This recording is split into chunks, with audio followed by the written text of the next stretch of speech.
About to start my 4th year with the Savannah Bananas, and this is my favorite story since joining the team. 3 years ago, I got tagged in a picture on Instagram of a young girl.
It's time for Campbell County Camel Sports. This Camels event is being brought to you by Bighorn Dental Clinic, Black Rock Medical Imaging, Shell Food Mart, Fisher Sand and Gravel, Powder River Dental, and the Pizza Ranch. Camel Sports is also being brought to you by Soulmates, TNT Guns and Ammo, TCRI Energy Services, Trends Furniture, White's Frontier Motors, and Gate Tech. Let's head to the press box. And welcome out here to Campbell County High School as we get set here for some great matches coming your way. It's Bubba Latke, Chase the Horseman of Horsley here, bringing you the call today here for a fantastic matchup coming your way here on 97.3 Campbell FM. Campbell County comes in. We're trying to find that second conference win of the season. As you've got a Cheyenne Central team that's been kind of rolling a little bit, Coach. Yeah, we're talking about the females here or the males? Yeah, we got the gals. females. Yeah, going through who we got first here. Yeah, we got the gals. Yeah, we got the gals I first. know, just speaking with Coach Lucien, she's excited about this. They think they could do a little better than they did down there, and so it's good to be home. So I know the girls are excited, and they have a good feeling in their belly, and we'll see how that translates. Yeah, we'll see how this one translates indeed. Maybe because when we take a look at, and we're going to turn down the broadcast audio for a second, but when we look at these two teams, obviously the Lady Camels, they're coming in here really trying to get something grooving, get something rolling. Kenna Walker was out the game against St. Thomas More a couple days ago on that Monday, which so that was a big hit in the case of that one. But it was just due to sickness, and that's what happened all week this week. Thunder Basin had players out sickness. Campbell County had players out with sickness. Yeah, we had no coaches show this week. No coaches that I know of. Our principal, Chaz Bourgeois, man, he was down and out for 3 days. I haven't seen him out. He don't miss school, and yeah, he was hurt in unit. And Kenna Walker just missing her Monday. I know her ability to get to the rim was missed. And the girls are trying a little different offense as far as just patience and kind of ride a little bit on her penetration. And then, she got sick, so that really kind of threw that game plan out a little bit because she was going to be a big part of that, I know. So having her back is going to be nice. Yeah, that's going to be a big spot to have it back. And then we take a look at the Cheyenne Central team. Obviously, Central, they have had a lot of success already, which, this should have been a team that when we take a look at it, yeah, they won the state championship last season, but this season they came in here and they're 8-8 on the year, 4-2 in conference play. Coach, did you think they would be there? I mean, losing like 5 of their starters in last year's state championship run. Yeah, good programs. You know, they just reload. It's not necessarily rebuilding. And they got some athletic girls, a little bit of length down there. And, yeah, they've seen how it's done right. So that's the nice thing. That's why the teams at good programs, they reload. They see how the seniors did it the year before, and then they're excited for their turn. So those juniors and sophomores from last year, they're excited. Now it's their time to shine. So, yeah, they're right in that mix, 4-2 in the conference. And I know they got bigger goals than just making it to the regionals and state. They want to make a little run again this season. Yeah, they want to make a run indeed, and we're going to have the call coming up here in a moment. 2:25 until we get into action here as we are set with more Lady Campbell basketball coming your way here on 97.3 Campbell FM, and we'll be back here after this timeout. Fisher Sand and Gravel has you covered for all your projects from large to small, commercial and residential, with 2 locations, the State Line Quarry in Beulah and the Newcastle Quarry. Competitive pricing serving the area with over 50 years, with great product, knowledge, and service. Call them at 605-642-5760 and see them online at FisherIND.com.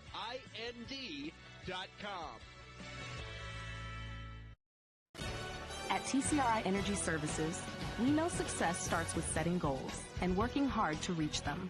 That's why we're proud to support the athletes of Campbell County as they chase their dreams this season. Whether it's on the field or in the classroom, dedication and teamwork make all the difference. From all of us at TCRI Energy Services, good luck, athletes. Keep pushing forward, stay focused, and remember, every goal achieved is a step towards success. And we'll come back here on 97.3 Campbell FM. Chase Worsley here with Bubba Latke, bringing you the call here on 97.3 Campbell FM. It's the Lady Campbells taking on the Lady Indians here of Cheyenne Central as we get set once again for a great matchup. Lady Campbells, they're working. They've been fighting, and they're working to try to get it done tonight here against Central. Then they'll have another matchup against Cheyenne East coming up tomorrow. Not an easiest of the home test, if you would say. No, it's only both these girls and boys programs from Cheyenne East, Cheyenne Central. They're always tough. So, you know, the bigger schools, they got more to pull from. So we expect our Lady Campbells and Camels to make a good push. I know both the coaches on each side, and the men's and the women's, are excited for this weekend. Absolutely. Well, we've got our starters set, and we're going to go over those coming up here in a moment. First, we've got National Anthem that's going to be coming your way once again here on 97.3 Campbell FM. We can't do this without our great sponsors, so we got to give a shout out to all of those ones. TCRI Energy Services, Gate Tech, also Horseman Broadcasting and Entertainment. Then we also got to give a shout out to Shell Food Mart. Every 3-pointer that is made is brought to you by the Shell Food Mart, and so many, many more. National Anthem going to be coming your way here right now. We'll take a brief timeout for the National Anthem.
Oh, there you go. There's your National Anthem. Coach, that's one of my favorite things, and I love being able to, bring in to each and every one of these broadcasts is you don't get a lot of times to just kind of sit there and recognize the national anthem a lot of times, especially when you get into the professional broadcast, the college broadcast. So it's one of my favorite things I love to do. It's great. And our choir program here, you know, they get there as part of their, you know, I guess, assignment program. They got to sing it in front of crowds. So they take turns. They get some of the students here to sing that. They got to sing it in front of the school. On each Friday, they have a deal, and they get on the mic before school to start Friday morning. So, yeah, I love that as well. Yeah, it's a fantastic feat that they end up having to do, my choir.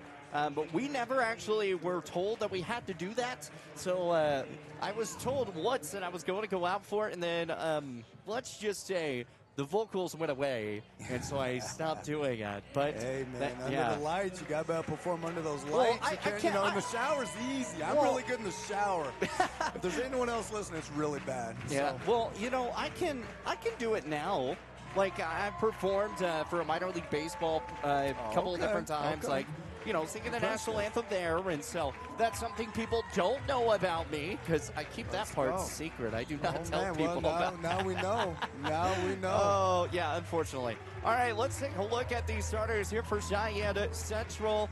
It is going to be number 11, Elizabeth Needham. Number 21, Ireland Hickson. Number 30, Hadley Urich. And it's going to be, looks like number 4, Addie Dragert. She was starting a few different times. Sadie Knott, looks like she's out there as well, too.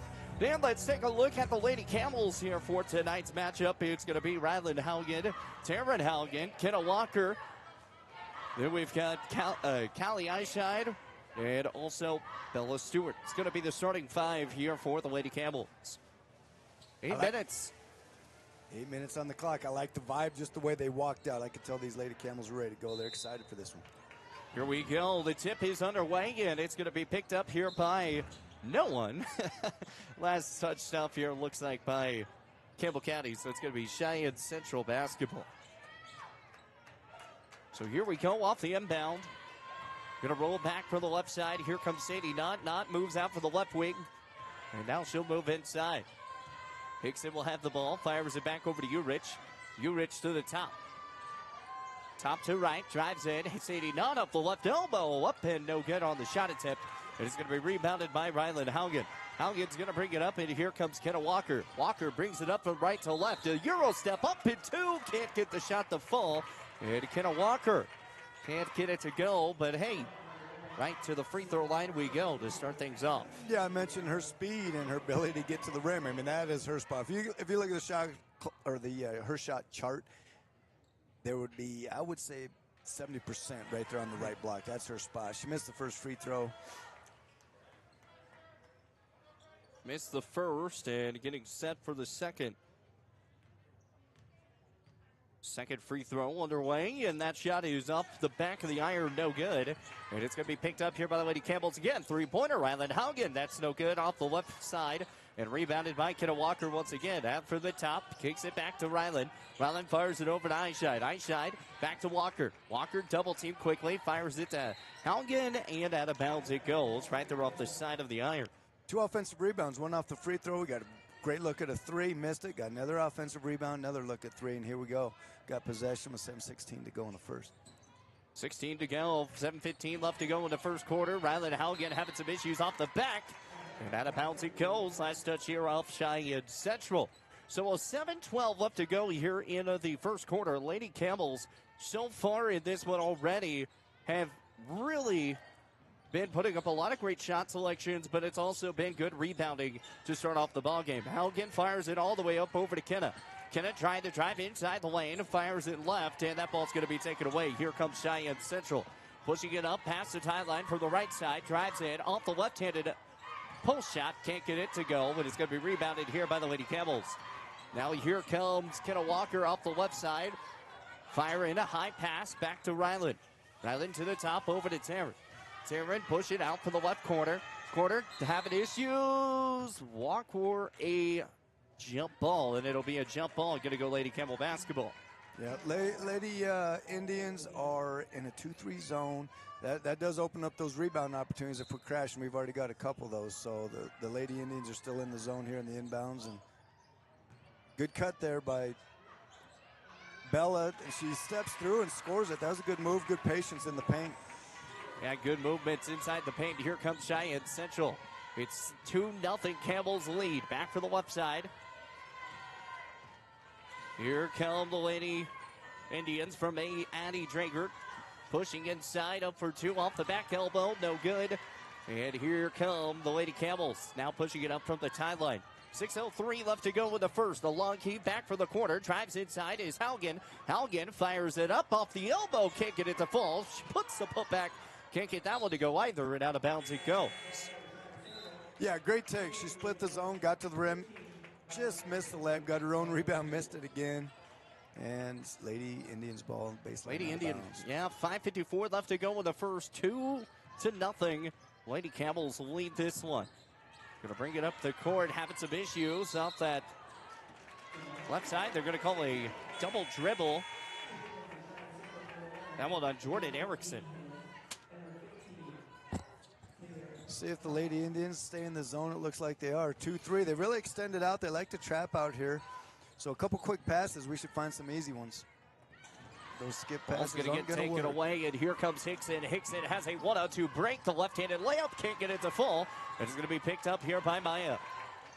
Long key back out over to Kenna. Kenna puts a little bit of a euro, loses the basketball. It's going to be taken away, and now it's a fight for the basketball up here off the tie line, and it's going to be Urich with Ryland Haugen. It'll take it with Lady Indian basketball. Yeah, I like Kenna driving in there, splitting those gaps, and if she just jump stops, I think we can find some easy ones. And just she has a lot of time. She can use a couple fakes. Fakes against the zone are like that's one of the things. Attack gaps, make two people guard you, and they take it in the hole and shoot two right to the rim. Easy two for the Lady Indians. Quick two-pointer there for the Lady Indians, and now here come the Lady Camels. A high pass back to Maya, and we've got a foul on Hickson. You know, Ireland Hickson, she has been solid so far this season.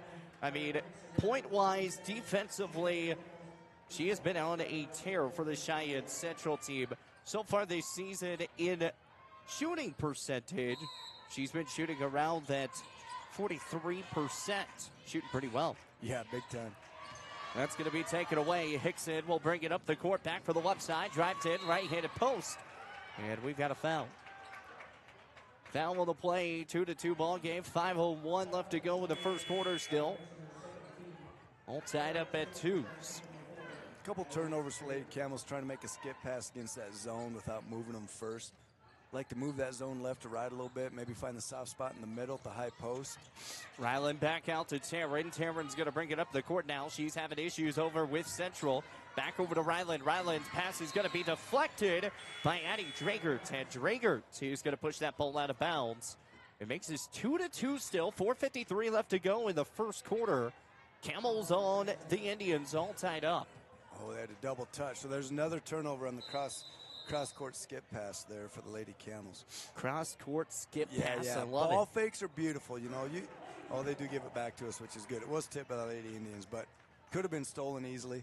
You fake that pass, and then you make another one. You get them to move a little bit. You know, these teams are ultra-aggressive. You can get them to overcommit and find easy passing lanes. 2-2 ball game. Kenna Walker back out by Bella Stewart. Stewart trying to work her side off the baseline. Fires it back out over to Kenna. Kenna off the right wing. Double teamed. Fired a high pass out back to Ryland. Ryland at the top of the court for the front side. Fires a long key back to the left side over to Bella. Bella uses her left side off the shoulder. Trying to get it back out to Ryland. Ryland over to Kenna. Kenna at the corner. Corner to the baseline. Double team trying to push around. Still pushing back to Ryland. Good pass inside up for two. Too hard off the glass. Man. Great movement what a there. time. I would have liked seeing Kenna made that extra pass. So they made the zone move. They got it in the heart. They skipped it out. Extra pass to Kenna. She got to shoot that, and then she drove it in. And Central Indian gals they're trapping those corners. So got to be ready to shoot it when it comes to and you're open. Lady Camels and the Lady Indians all tied here at twos. 4:11 left to go. Here in the first. That ball's going to be taken away. Kenna Walker's going to bring it up past the timeline, right to left. Using her body, pushes up for two. She's fouled, and we're right back to the free throw line. You know, this was something that we talked about all season so far, is got to get to the free throw line. Got to get there, and so far They've been able to get to the free throw line just in the first quarter alone. This is going to be their second trip already. Yeah. I'm not sure how many she's shooting a game, Kenna. She gets there a lot, and she got right to the right block again. Like I said, that's her spot. That's her sweet spot, and she scores a lot of points right from the right block, and then she also gets fouled because she gets the advantage. Kenna Walker. I miss her. Kenna misses the first. Yeah, that's been the other issue. And I talked with, on Thunder Basin because they had some issues. You remember during the Battle of Gillette? They fixed it in the second half, but then that first half was kind of rough. It was. That was a swish there by Kenna. It was a shot. You could tell it went right off her index finger. It goes straight. The first one looked like it came off her pinky, went off to the right.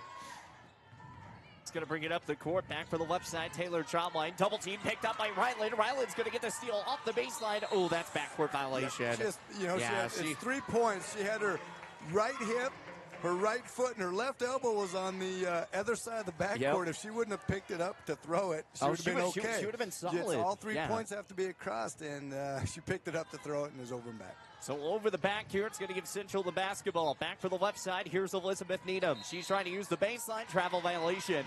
Man, what defense here for these Lady Camels. I mean, it's 3-2 right now, after making the free throw. But the defensive pressure we've already been seeing here for this first quarter has been quite insane from both teams. Really good defense by both teams. And now the Central Lady Indians are in the press here. A little 1-2-2. Forced a turnover. Bella. Travel violation. Yeah, picked up her pivot on the pass there.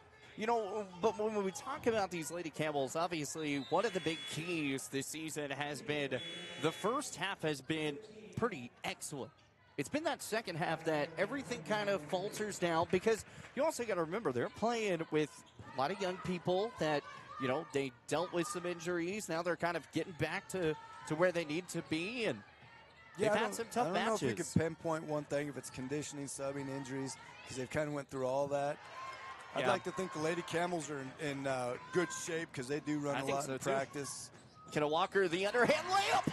Oh, good. Kenna Walker puts it down.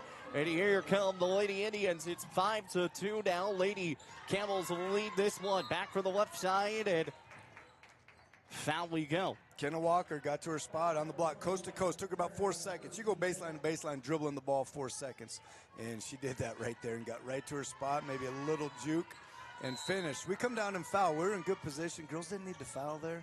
Yeah, no. 5-2, 3 minutes remaining here in the first quarter. Back for the right corner. Corner moves over to the left side. Here's Sadie Nutt. Nutt drives inside the lane, firing it back out. Top line, three-pointer, no good. And the Lady Indians trying to pick up the basketball. They do. Be picked up by Sadie. Sadie gets it over to Needham. Needham drives the lane to the underhand. Can't get the shot to fall. And it's 5-2, 2:41 left to go here in the first quarter still. Lady Camels lead this one by 3. Long key from the left side. Kenna Walker, three-pointer on the way. The trifecta can't get it to fall. Ball's on the ground, and it will be picked up here off the rebound by Cheyenne Central. So here come the Lady Indians back for the left side. Top left is Trotline. Trotline guarded by Taryn Haugen. Trying to look for a screen. She'll use her body up for 2. She's fouled. And a foul's either going to be called here on Maya or it's going to be on Taryn. Yeah. And I believe they're going to put it on Taryn, and that's going to pick up her second foul already. Yeah, silly. Both of them, I mentioned breaking the glass. I don't know if you remember what that is. That's when you're coming down like that. And she swiped down. The Central girl did a spin move. She's 4'6" feet. She's not even really looking at the rim. You just live with it. We say you live. We live. They hit that shot, we live. It's a shot really you want them taking because it's going to spark a break the other way. Unfortunately, she picks up her second. Now she's going to have a seat. And especially when, one, you're coming off injury in that case, but it's going to be rebounded here by Marley Matry as she's going to push it out back for the right side. Kenna Walker's going to lose the basketball. And Sadie Knott's got it right there off the baseline. Oh, man, good defense by Kenna Walker. I thought she was going to get that push off the side, but I think she got a little too much of a nudge. A little bit. Now, I don't mind that one, a little hip check. I call it Bev. You got one forearm kind of on their hip there, and maybe just a little bit aggressive with the push. You can have it there, you just can't push with it. But I like that foul because she's getting after her. I mean, that baseline is... The baseline trying to get, even a little nudge. It's an extra defender. It is an extra defender as Cheyenne Central is going to get called with a travel off the side of the baseline on the bench side. And here's the impound back from Maya. Gets it over to Marley. Marley will get it over to Mendoza. Mendoza back to Marley. Marley will bring it up the court here. Gets it back out from Maya. Maya fires left over to Ryland.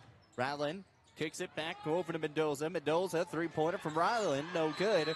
And the jump ball called. Elizabeth Needham and Mendoza fighting for the basketball off that right post once again. And another jump ball. That's our third straight jump ball this this quarter. And another not even a offensive half. rebound. This is what you got to do against the zone. You got to shoot open shots and crash the board. Ryland's pass is going to be intercepted, and here comes Cheyenne Central from the left side. The left-handed layup up and good is Maya. Or it's going to be Trautwein. So coming away with Taylor Trautwein with a quick bucket. Makes this 5-4. And that's the first bucket we've had in about a minute and a half, close to 2 minutes. As Mendoza is going to bring it up for the left side, and that's going to be taken away. Taylor Trautwein over to Sadie Nutt. The long high pass back out over to Kyle Wade. Wade moves back over to left, over to Needham. Needham three-pointer back to Wade. No good on the shot attempt. Rebounded here by Ishai. Ishai trying to work around. Traveling violation. They're not going to get that other hand in time, so it's going to turn into the traveling violation with 5-4 the score. 1:03 left to go here in the first quarter. Once again, I say the Lady Camels doing a great job of boxing out. It's one shot and out right now. I don't want to jinx them, but drives in, right-handed up layup, another no good rebound on the shot. And we've got a jump ball. So a jump ball is going to go right back to the Indians this time. And that's 4 jump balls in the first quarter. It's got to be tougher with this. Ball fakes are a beautiful thing. You can move that ball and you can move the defender's hands. You hold it in one spot, they can trace it and they can keep their hands on it. And it's kind of crazy. And foul is going to be called before the pass is even inbounded. And that's going to be here on Campbell County. So from 4 team fouls, we moved to 5 team fouls. And that's the other thing. One team has 5 now. The other team has 4. So still, we're still in that case scenario. I think it's almost 3 minutes to go in the quarter. The Lady Indians had 4 fouls. So we're in the bonus on the next foul. They haven't fouled us since.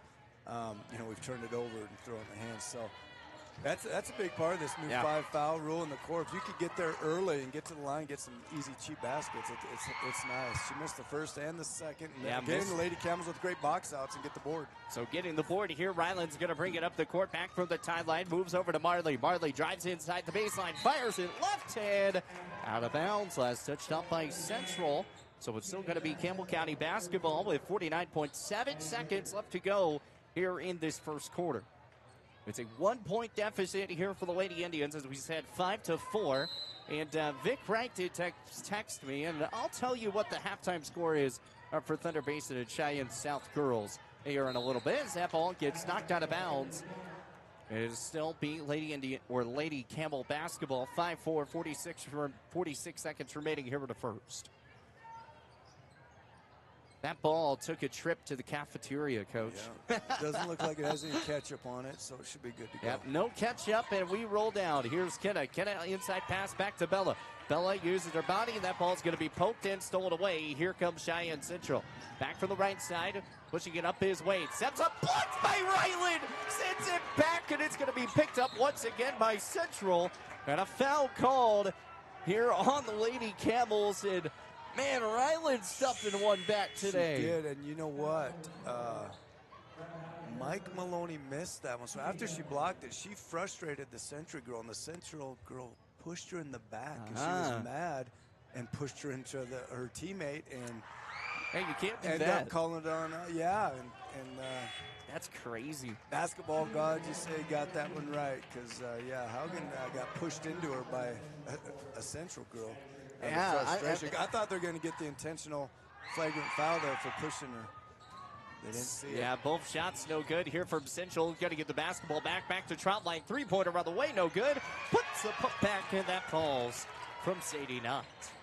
So Knott comes away with the points with 20 seconds remaining here in the first quarter, and their first lead of the first. Kenna Walker drives inside, and she can't get the shot to go. Gets her own miss, though. Back to Ryland. Three-pointer on the way. Trifecta, no good that time.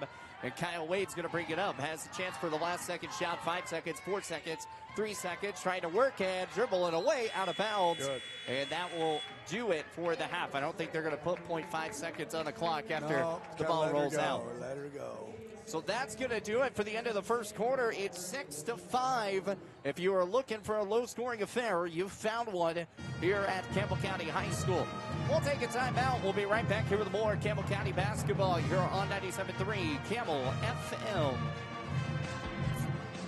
Fisher Sand and Gravel has you covered for all your projects, from large to small, commercial and residential, with 2 locations, the State Line Quarry in Beulah and the Newcastle Quarry. Competitive pricing serving the area with over 50 years, with great product, knowledge, and service. Call them at 605-642-5760 and see them online at FisherIND.com. Listen up, folks. It's Kelly from TNT Guns and Ammo, where we've got more gear than a tackle box at a fishing convention. Oh, wait, we're not a fishing store. But whether you're prepping for hunting season or just like the smell of gunpowder in the morning, we've got you covered. Guns, ammo, reloading equipment, you bet. And don't forget our shooting range. It's open to the public and a perfect place to dial in before your big hunt. So grab your buddies, your boots, and your best aim and come see us today at TNT Guns and Ammo. We're 5 miles east of Wyandotte on Highway 51, and we're worth the drive. And welcome back here on 97.3 Campbell FM. Chase Horsley here, bringing you the call is with Bubba Latke at 6-5 here. Lady Indians lead by 1 to start off here in the second quarter. So move out for the left side. Kyle Wade drives inside, up for 2. Can't get the shot to fall. Rebound back up, and the 2-point shot off the putback. Can't get it to go either from Urich. And here comes the Lady Campbell's back for the left side, pushing it up. Here's Ryland. Ryland back out over to Stewart off the right post. Steps up, fires the 2. Can't get it to go. Urich off the rebound, and Eisheid's going to pick up a foul. Yeah, we got in the post. I like that, but if they're in good defensive position there and we're 4 feet away, I'd like to see them keep moving like they did earlier in that first quarter. Yeah. A couple quick passes and just get a clean look, because when you get bodied up and there's arms over, it ends up being a tough shot.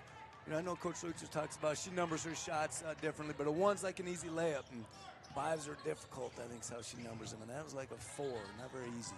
Fires back over to drop line. Wade's going to pick it up, and Urich will get it off the ground. Fires it over to Sadie Knott. Drives inside the lane. And good defense by Taryn Haugen.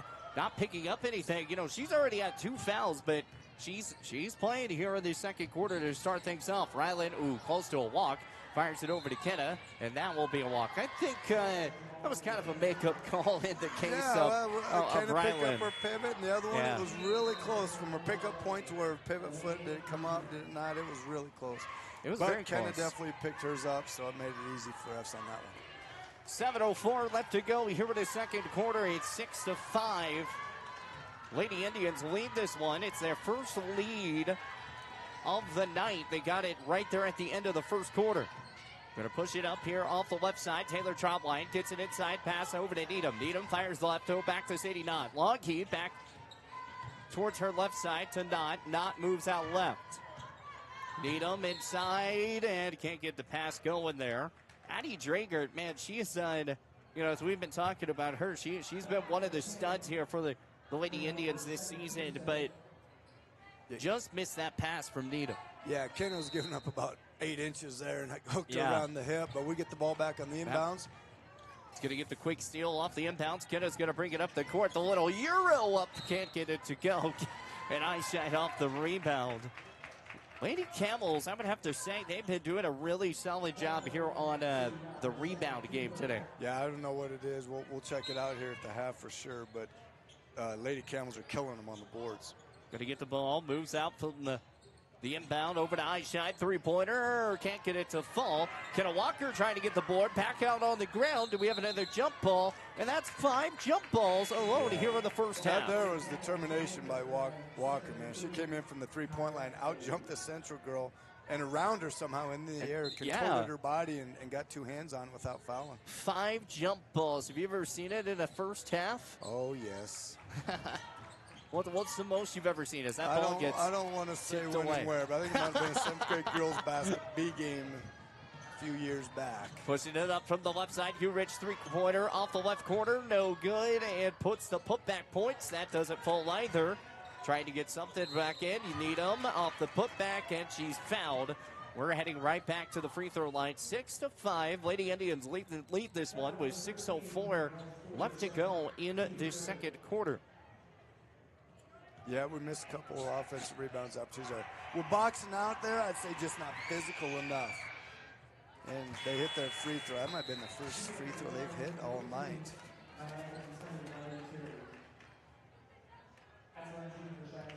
Yeah, I think that is the first free throw. I think you're right.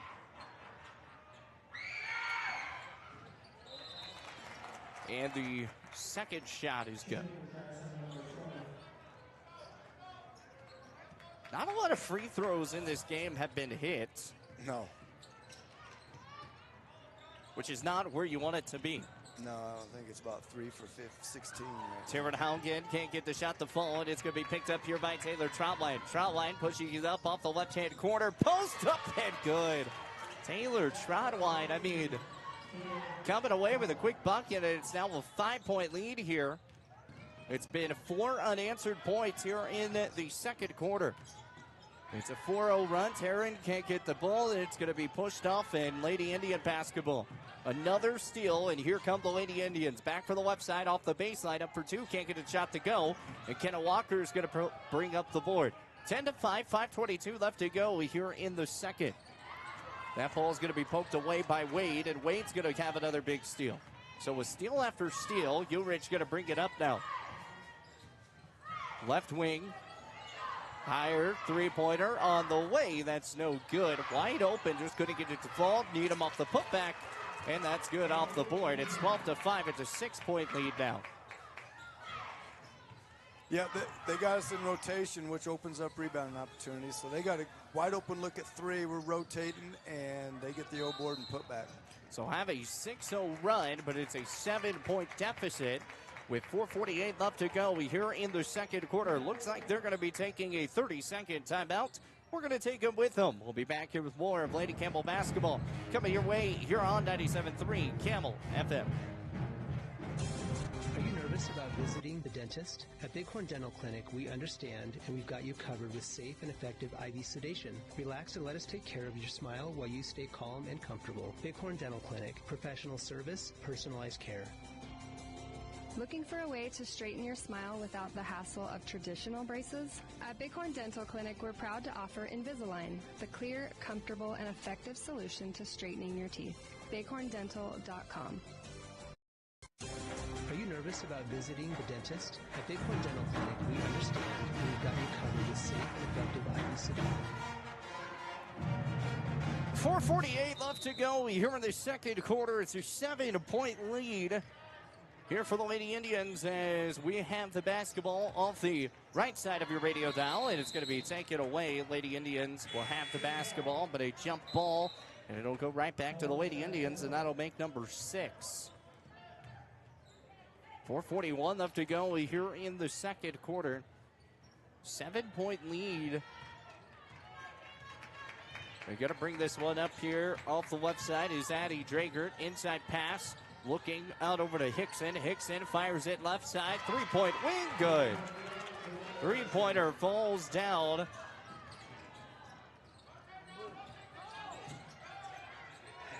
For the Lady Indians, and now going to push it up over to Ryland. Or excuse me, over to Tarrant off the left side. Ball's going to be picked up by Ireland. It's going to be taken up here by Addie. Addie over to Needham. Needham off the right post. Shoots. Can't get the shot to go.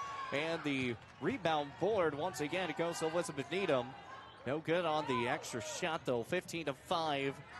Still, Lady Indians have scored all the points here unanswered so far. Up for 2. It's an 11-point run. Maya back out for the left side. 3-pointer on the way from Ryland. No good. Drives in. Here is Marley. Marley back out to Bella Stewart. Stewart off the left side. Back to Maya. Maya to Ryland. Ryland ball's going to be tipped away by Hickson. And a foul call. Good offensive rebound there once again. And the Lady Camels were moving it around, but against that zone and those active hands right there, you fake that pass to the corner because they think that's where you're going to attack the gap. Now you got a big advantage. You can find one for a catch and shoot. Maybe someone ducking in at the paint. But we're throwing it into hands right now, and that's obviously to Central's favor. Definitely in Central's favor here, 15-5. Ryland at the top fires it back out over to the left side to Jordan Erickson, and another turnover. Travel on the, yep. So one of the old coaches saying, almost every coach in the country probably says, fake a pass to make a pass, especially against a zone. And I'm not seeing a lot of fakes, and it really helps out when you're going against a zone. 15-5. That ball's going to be taken away, and here come the Lady Camels. Back from the tie line. Here's Ryland over to Peyton. Peyton drives the baseline and a foul. So another foul. I mean, Elizabeth Needham's going to pick up her first foul, but I mean, hey, if you can figure out a way to get back to the free throw line, that's what you did solidly. It seems at 3 fouls right now, and if we can get to 5 here, 2 more times, get some cheap ones at the line, would definitely help us out. High pass back out over to Marley. Marley long heave, drives inside left, up for 2. Can't get the shot to fall. He's tearing off the baseline. That's good. We're going back to the line. To the free throw line. The 6'2" arms can't block a free throw. She's got to stay in her lane there, so can't knock these down. Yeah, no, it swish makes the first here. That's the big case in scenario. If you can get to the free throw line and make them pay, and make them pay, that's the name of the game. Got them both. Makes both. Taryn Haugen, she shoots 55% from the free throw line. Long high 3-pointer off the corner. That's no good from Hickson. And the rebound straight back up is Ulrich. But a foul is going to be called here on the floor. It's going to be called on Maya Linker. And corner 3. It's a dog fight for that hot spot, the weak side rebound. It's just you got to go get position early and you got to get low. We give up that board, and then we pick up a foul, which is our 4th. Both teams in 4-foul situation. So let's see if we can attack and get to the line here. There's 2:50 left in the first. I'd like to see about 4 to 6 free throws. Would be really huge for Lady Camels if they can get some cheap ones at the line. Would be pretty big if they can, keep getting to the free throw line, but also get a couple of those open looks to fall. It's 15-7. Still plenty of time in this ball game. Back off the baseline over to Stewart. Stewart, good move from the right. Just can't get the shot to fall. And it's going to be rebounded here by the Lady Indians. A good look, just can't get it to go. But here come the Lady Indians. Drives inside. Addie Dragert up for 2. Good. Off the right hand, the layup. And with 2:18 left to go in the second quarter, that ball's going to get taken away. Hickson has the basketball. The bounce pass over to Urich. Tipped away, but it's still going to go. Swish-a-rooney inside the net. And the Lady Indians here in the second quarter, they're on a little bit of a run this time. As that ball's going to get stolen away, and it's been mis-execution passes. And foul's going to be called here on Marley. Absolute killers of turnovers, yes.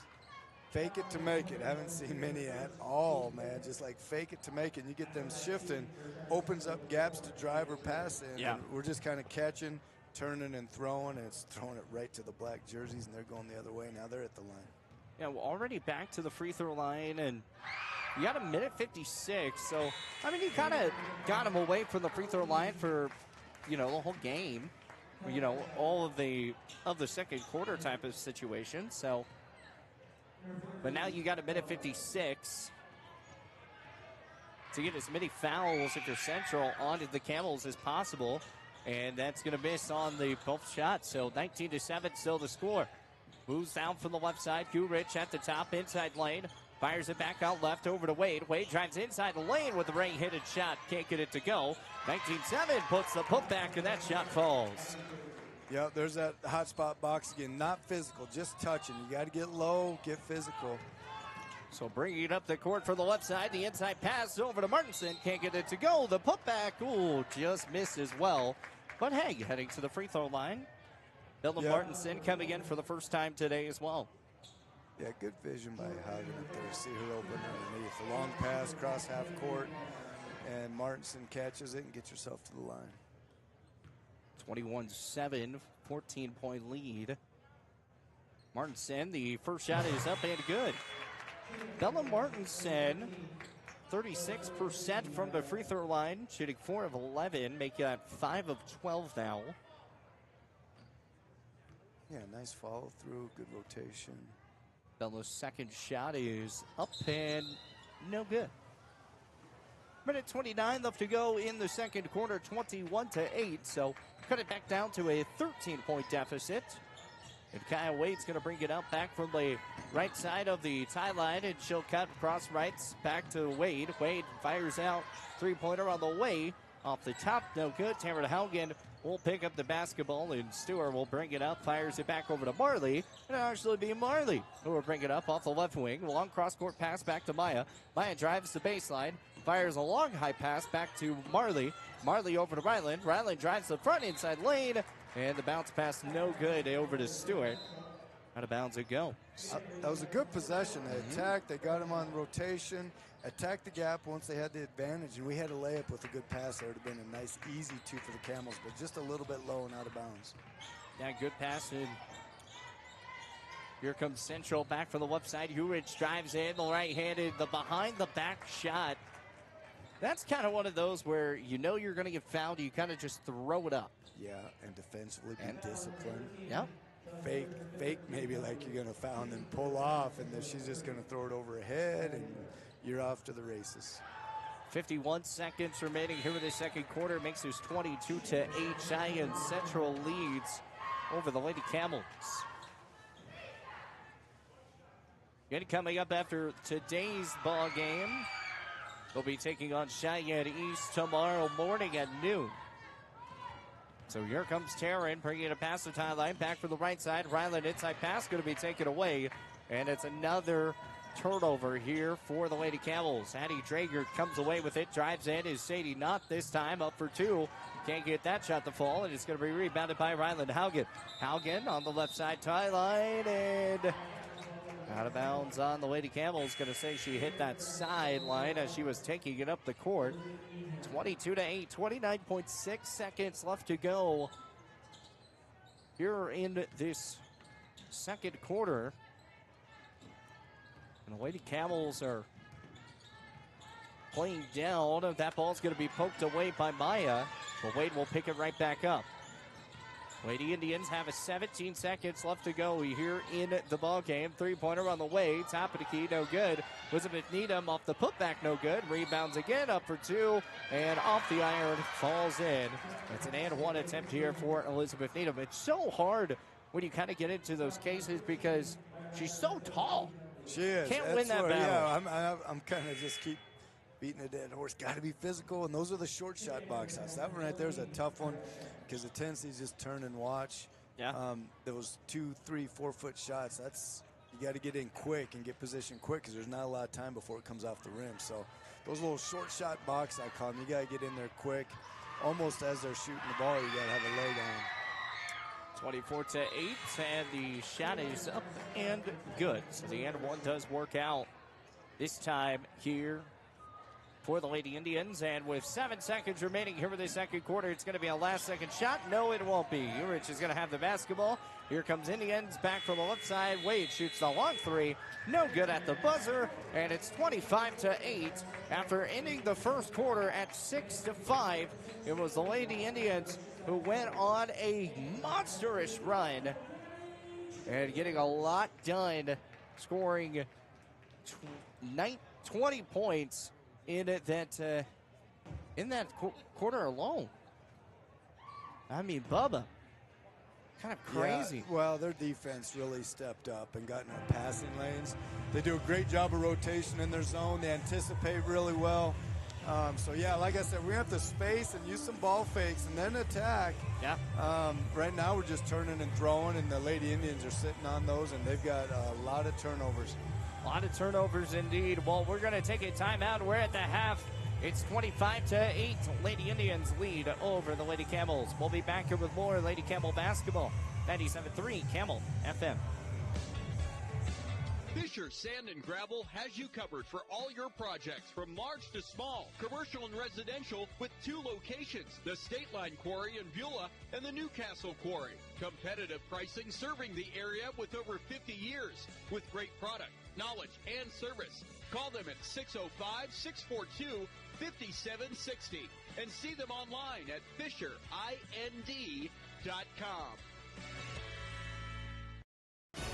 At TCRI Energy Services, we know success starts with setting goals and working hard to reach them. That's why we're proud to support the athletes of Campbell County as they chase their dreams this season. Whether it's on the field or in the classroom, dedication and teamwork make all the difference. From all of us at TCRI Energy Services, good luck, athletes. Keep pushing forward, stay focused, and remember, every goal achieved is a step towards success. Looking for exceptional dental care? Powder River Dental is here for you. We are a dedicated team that is committed to creating healthy, beautiful smiles. Whether it is a routine checkup, more involved dental treatments, Invisalign, or implants, our friendly professionals ensure you and your family leave with a smile. Visit us today and discover why Powder River Dental is a trusted choice in your community. Call us at 682-6655 or 682-6771 to schedule your appointment. Come visit the good guys and a gal where our patients are family. Around here, the work starts early, and we wouldn't have it any other way. From lush green lawns in the summer to reliable snow removal in the winter, we're here year-round to keep your property looking its best. At Strands Lawn Care, we take pride in every property we touch. From backyards to business fronts, it's about more than landscaping for us. It's about helping our community look its best. We're your neighbors. We shop at the same stores, our kids go to the same schools, and we treat every property like they're our own. Because at the end of the day, this isn't just where we work, it's where we live. Strands Lawn Care. Local people, lasting results. When it comes to purchasing a new or pre-owned vehicle, White's Frontier Motors makes buying locally easy. Their lot is filled with only the best new Chevy and GMC vehicles. Or are you looking for pre-owned? White's Frontier Motors has you covered. They have a vehicle for every budget. Stop by 444 Skyline Drive or browse their inventory at whitesfrontier.com. Don't forget their $1,000 price match guarantee. White's Frontier Motors, proud supporter of our local businesses, students, and athletes. 682-8851.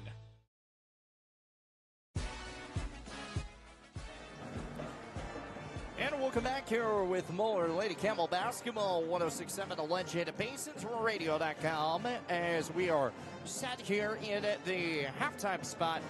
As Coach, it was super close until it wasn't. It's 25-8. It was 6-5 out of the end of the first quarter, and then all of a sudden, turnovers after turnovers. Yeah, we're looking at 24 of those in a half. 24 of those. So wow. If you multiply that by 2, you're looking at 48 for a game. So yeah, that's something like, you know, you'd want to have maybe in a conference season if you're really playing solid fundamental basketball. So, but the girls can fix that against the zone. Yeah. You got space, you got to fake and stay aggressive. You know, they're just catching, turning, looking, and throwing. Either thrown into hands or thrown into defensive rotation. So, you know, and their spacing isn't horrible. I just, like I mentioned before, vertical and horizontal. Get out a little closer towards half court, stretch the zone, vertically, horizontally. Use some fakes, get them moving, then attack, and good stuff will happen.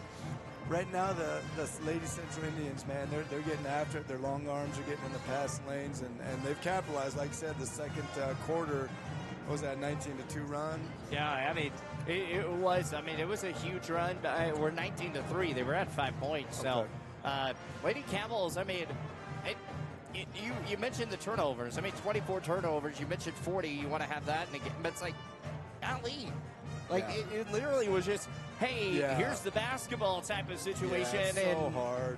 All those are out. I'm like, what in the world's going on? Yeah, so, you mentioned the defense the first quarter, how good the Camels were playing. Yeah, I guess I jinxed it. I jinxed it. Well, you know what? Their defense and fatigue might have been a thing, but really, and I've mentioned it a lot, when you turn the ball over, a live ball turnover, which means you're throwing it to the wrong colored jersey, they're going in transition with an advantage. And so it's 3-on-2, 2-on-1, 4-on-3. You're at a disadvantage. Then they shoot an easy shot. and then they also have rebounding opportunities. So all that just kind of, it just snowballs, and it all starts basically with a turnover. So, you know, if the Lady Camels can figure that out, this game's not out of reach now. No. You know, you start hitting shots, and then you can get your defense set where the Lady Camels can really guard when they're set. They just, you know, the turnovers aren't giving them that opportunity to play that good half-court defense.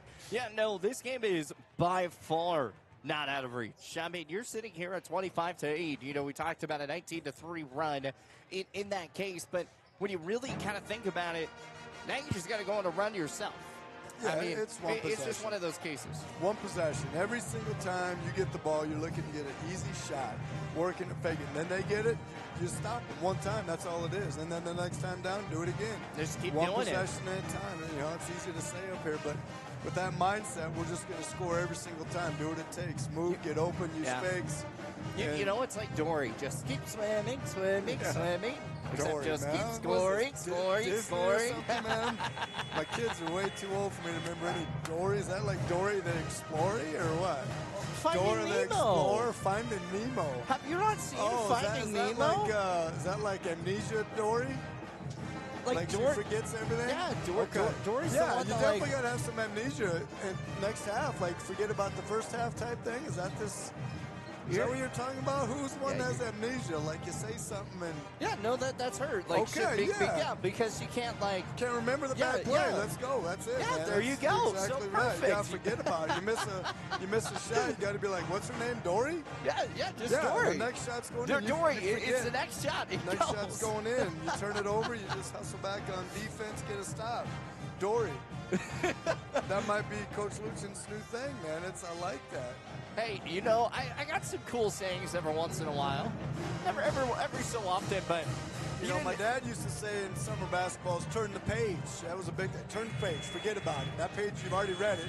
Turn it. Let's see the next one. We're going to turn the page. Yeah, next play's a big one in the coaching world. Next play mentality. So, yeah, Dory, you got it, man. You're going to start a new thing. Dory, there we go. Let's, Dory this thing up and make sure that this never be talked about again. So, all right, we're about a minute 35 until we get back into action here. Lady Campbell's down 25-8. It was a 19-3 run for the Lady Indians heading into this half. Okay, so we've already been talking about, like, what they need to do or what kind of happened in that first half. Obviously, defense was looking so solid that all of a sudden everything went the wonk-a-donk, or whatever you want to put crazy term in there.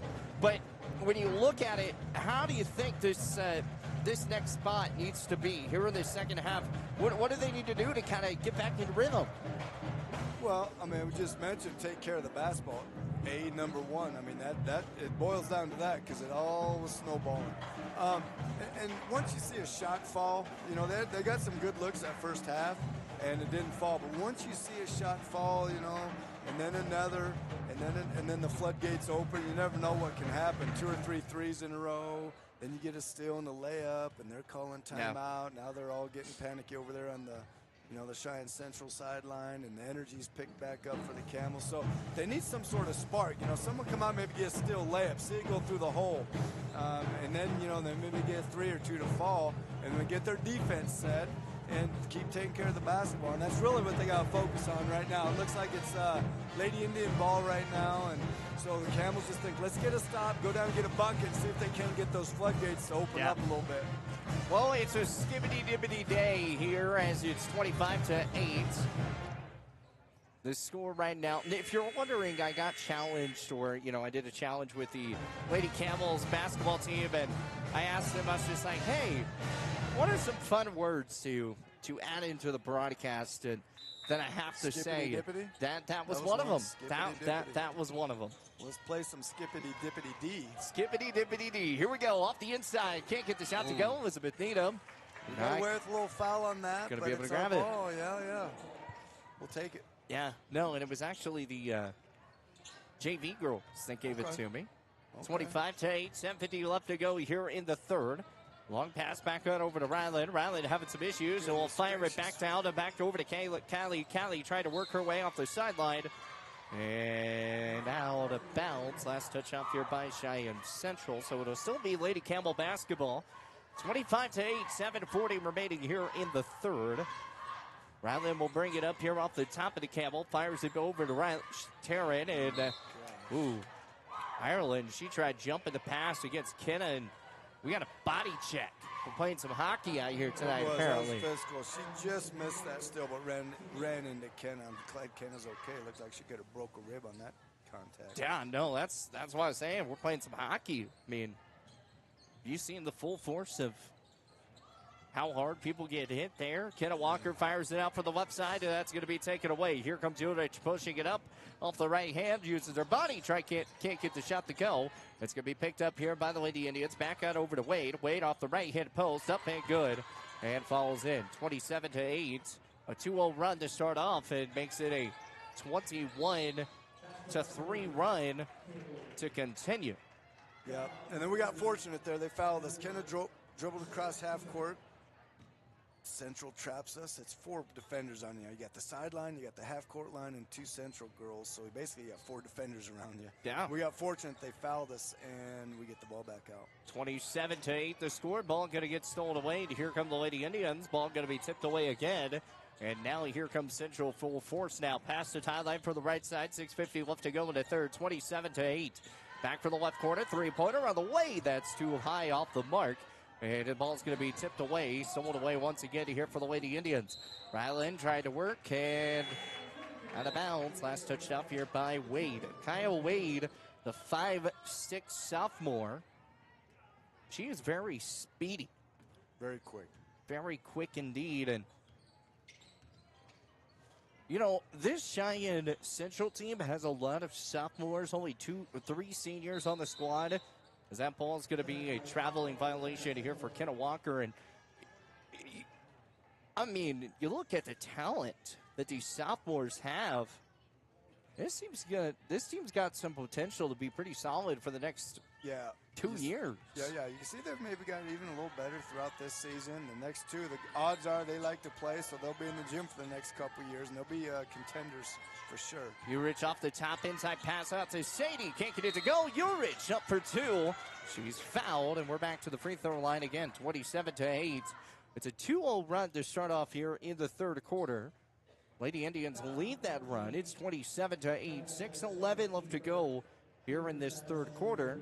Getting set here to shoot some free throws is Urich. She'll be shooting for the first time today from the charity stripe, and she makes the first.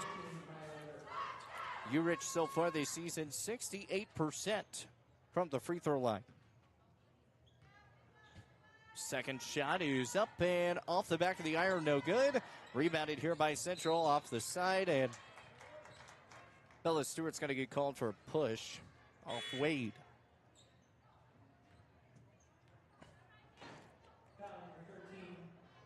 So Bella Stewart, that's going to pick up her 4th foul. And she's going to come out for a moment. Callie Eichheid's going to come in. And having Bella Stewart out is not what you want, especially she's been pretty solid on the boards today. Yeah, she's a force in there. She's got a lot of boards tonight and throughout this season. Now we're going to miss her. From the left side, 28-8.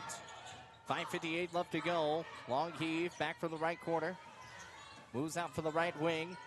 Push inside. Ball's going to be picked up here by Elizabeth Needham. Needham back over to Knott. Knott. He's going to be fouled. So Jordan Erickson. That was is into the ball game. She's hit a couple 3-pointers already. Our long heave.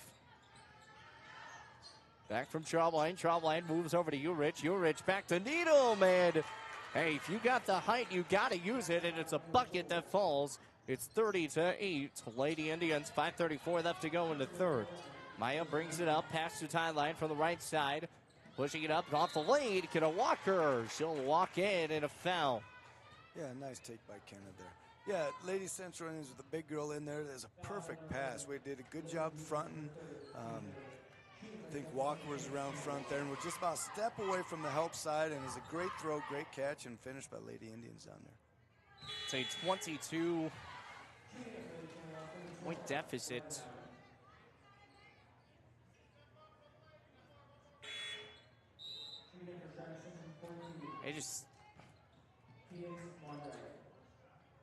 have had a lot of things go down. Just can't get him to go, and both shots are going to miss here for Erickson.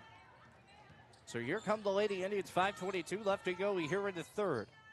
30-8, Lady Indians.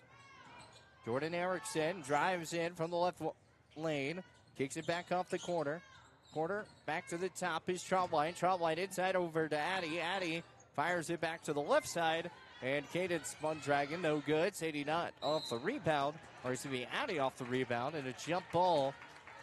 Looks like Kaylee and Marley both got into that one to get the jump ball. Lady Campbell basketball. 5:02 left to go here in the third. 30-8. Riley Haugen off the top. Fires it back out to Marley. Marley kicks inside over to Eyeshine. Eyeshine off the lane. Fires it back to Kenna. Kenna was open. Decided not to take the three. She normally fires it from deep. Pushing it out over to Maya. Maya back to the left side. Ryland three-pointer trifecta. Can't get it to fall. And trying to pull up the board is Kenna Walker. She does. A long heave sets back. So with Lady Campbell basketball, bonus possession coming here. Ryland off the top of the front court. Drives in from the left side. Kicks it back to Maya. Maya now moves from right to left. Gets it over to Marley. Marley at the corner. Guarded by Urich. And that ball's going to get stolen away by Troutline. Troutline intercepts the pass. And she moves it from the left side. Ball over to Urich. And out of bounds. Last touch out by Urich. And it's going to be Lady Campbell basketball. 30-8. 4:16 remaining here in the third. Yeah, no, they're still by Central. These ladies can fly around in that zone and really anticipate. The inbound here, and Ryland will bring it up the court. Trying to work her way past the tie line. Gets it back over to Taryn. Taryn fires it to the right side. Three-pointer, Marley, no good. Rebounded here by Mondragon. Mondragon fires it over to Urich, and Urich will cross it out over to Erickson. Erickson trying to skip it in, and she'll push it back out over to Wade. Wade at the top. Back to Urich. Three-pointer at the top of the right wing, no good. Lady Campbell's trying to pull up the quick, fast break, and a foul's going to be called here on Urich.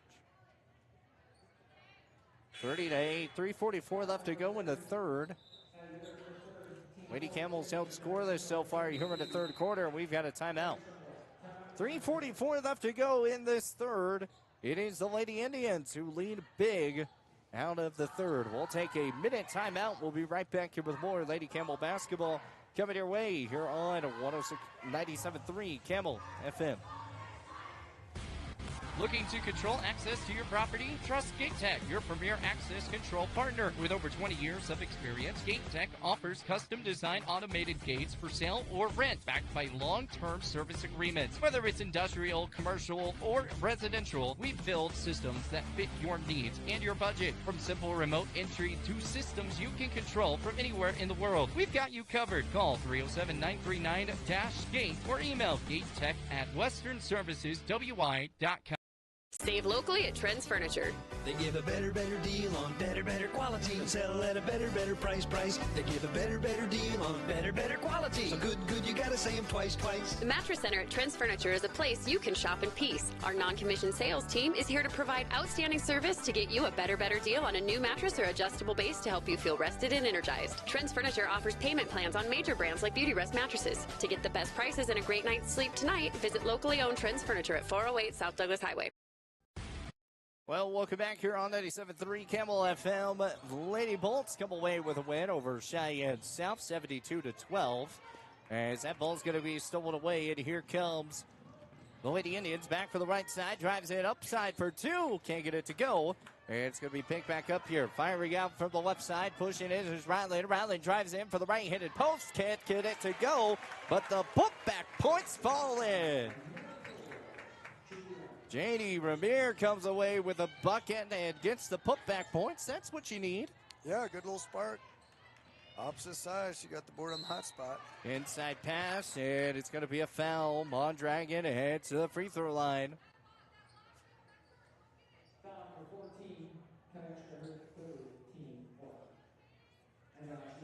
So Mondragon to the free throw line.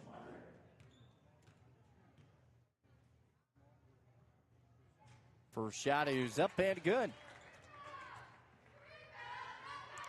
Mondragon so far this season, a free throw percentage shooting 67%. She's 2 of 3. Well, Rel 3 of 5. As it's 31-10 here. Back for the left side, driving in off the baseline. Taryn does a Euro, but foul.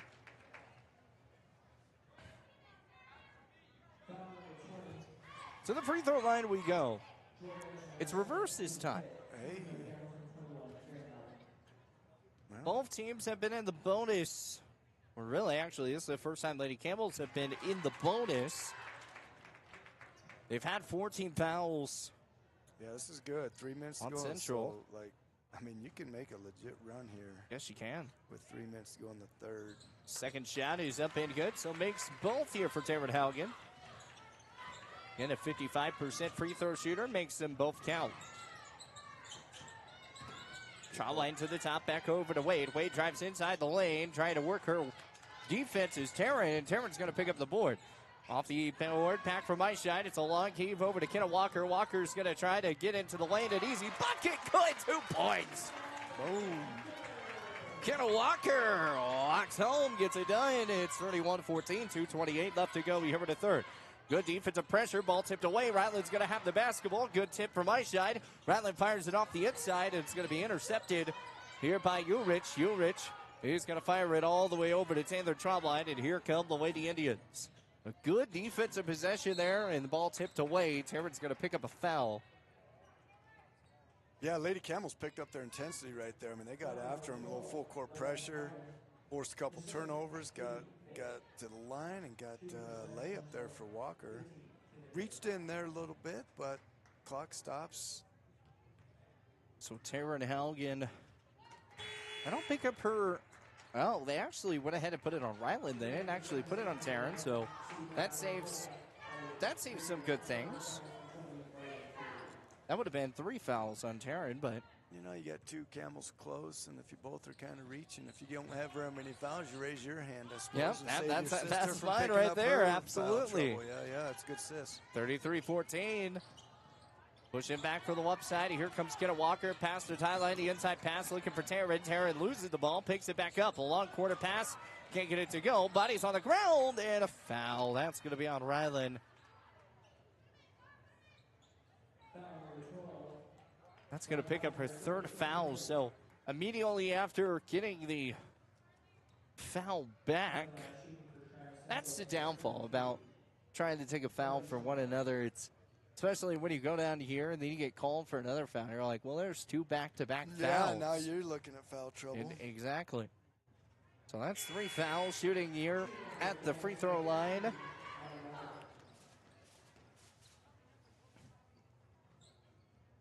Is Carly Shumway.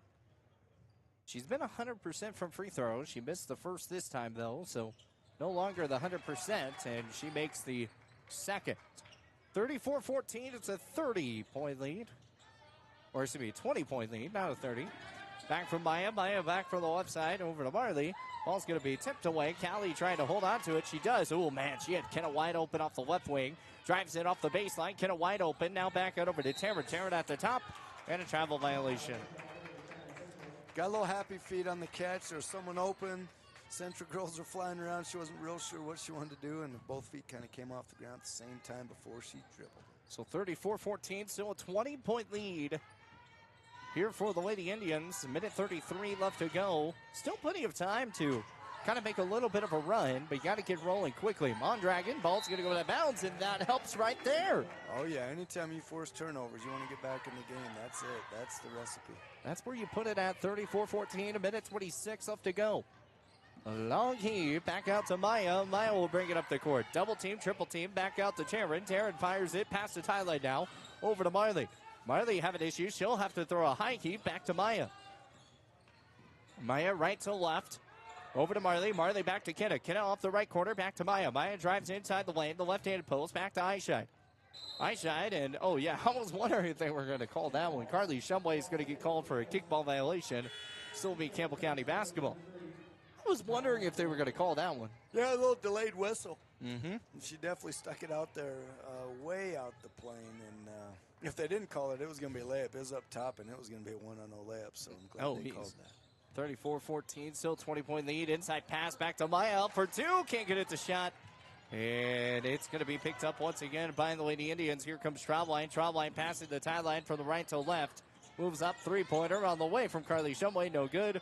Ball goes out of bounds. Last touch off here by Kaya Wade. And 48.6 seconds left to go here in the third. Bubba, be thinking about here in this fourth quarter. What are the keys to the fourth? Long heat back out from Eyeshide. Ball goes out of bounds, 34-14. Well, I feel like we both could come up with pretty similar answers. Yeah, I was going to say, the turnovers are killer, man, but the Central girls are turning right back over to us, and we turn it back over. Pass up from the corner, so. No, we get to keep it. If you're listening on the radio dial, you did not miss much, as there's just been passing out the wazoo, and out of bounds it's been going.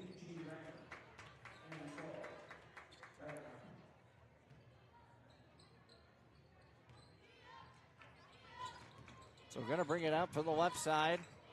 Long heave over to the right.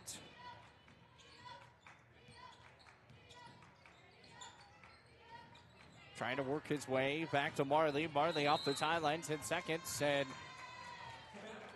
timeout, Lady Camels. 9.8 seconds left to go here in the third quarter. We're going to take a timeout, and we'll be right back here with more Lady Campbell basketball coming your way here on 97.3 Camel FM.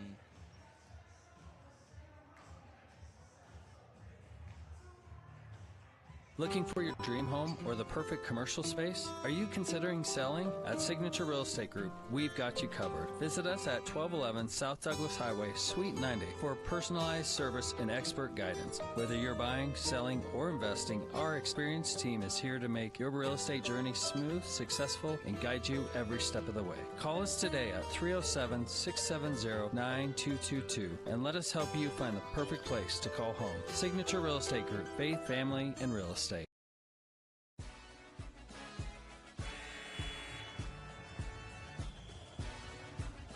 34-14, 9.8 seconds left to go here in the third quarter. Campbell County down by 20.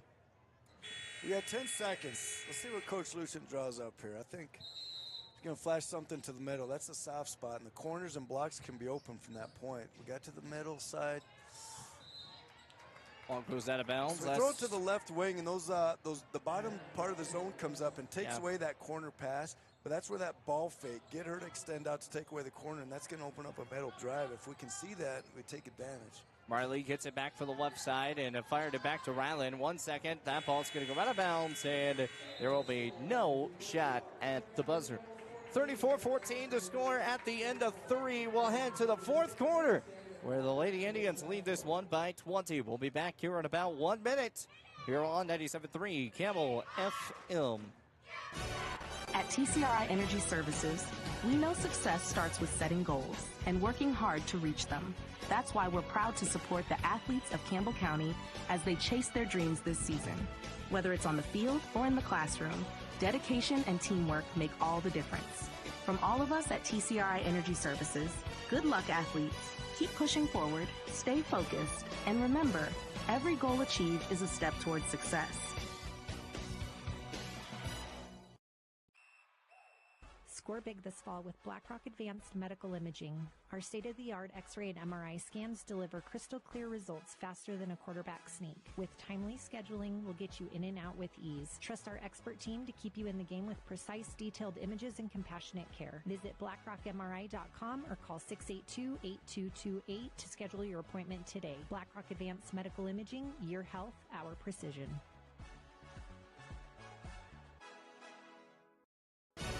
At TCR.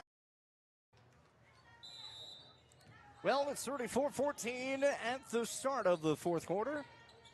It is the Lady Indians lead this one here over the Lady Camels. It's going to bring up from Taylor Traubline. Ooh, saved from going out of bounds. Picked up by Hickson. Hickson inside pass back to Needham. Needham over to Urich. Urich fires it back, three-pointer on the way. And that shot falls home. Taylor Traubline, three-point bucket, 37-14. The score. Taylor Trombley comes away with, I believe, 6 points now. Back for the left side, inside the right-handed layup. That does go for Kenna Walker. So getting a little bit of a bucket back. That's good, yeah. Kenna to her spot. Like I said, you take her shot selections, and she's going to have about 70% right there on the block. The rest are somewhere around the three-point line. So she knows how to get there and get herself in position for that layup. 37-16. 7:20 left to go in the fourth. The inbound back off the baseline. Two-pointer, mid-range, no good. Ryland Haugen off the rebound off the Addie Drager miss. So here comes Ryland back out from Maya. Maya over to Taryn. Taryn drives the baseline, working her way up, and a foul on Central. I like the quick decision on the catch in the corners. You got 1 second. Are you going to shoot it, drive it, or pass it against this zone?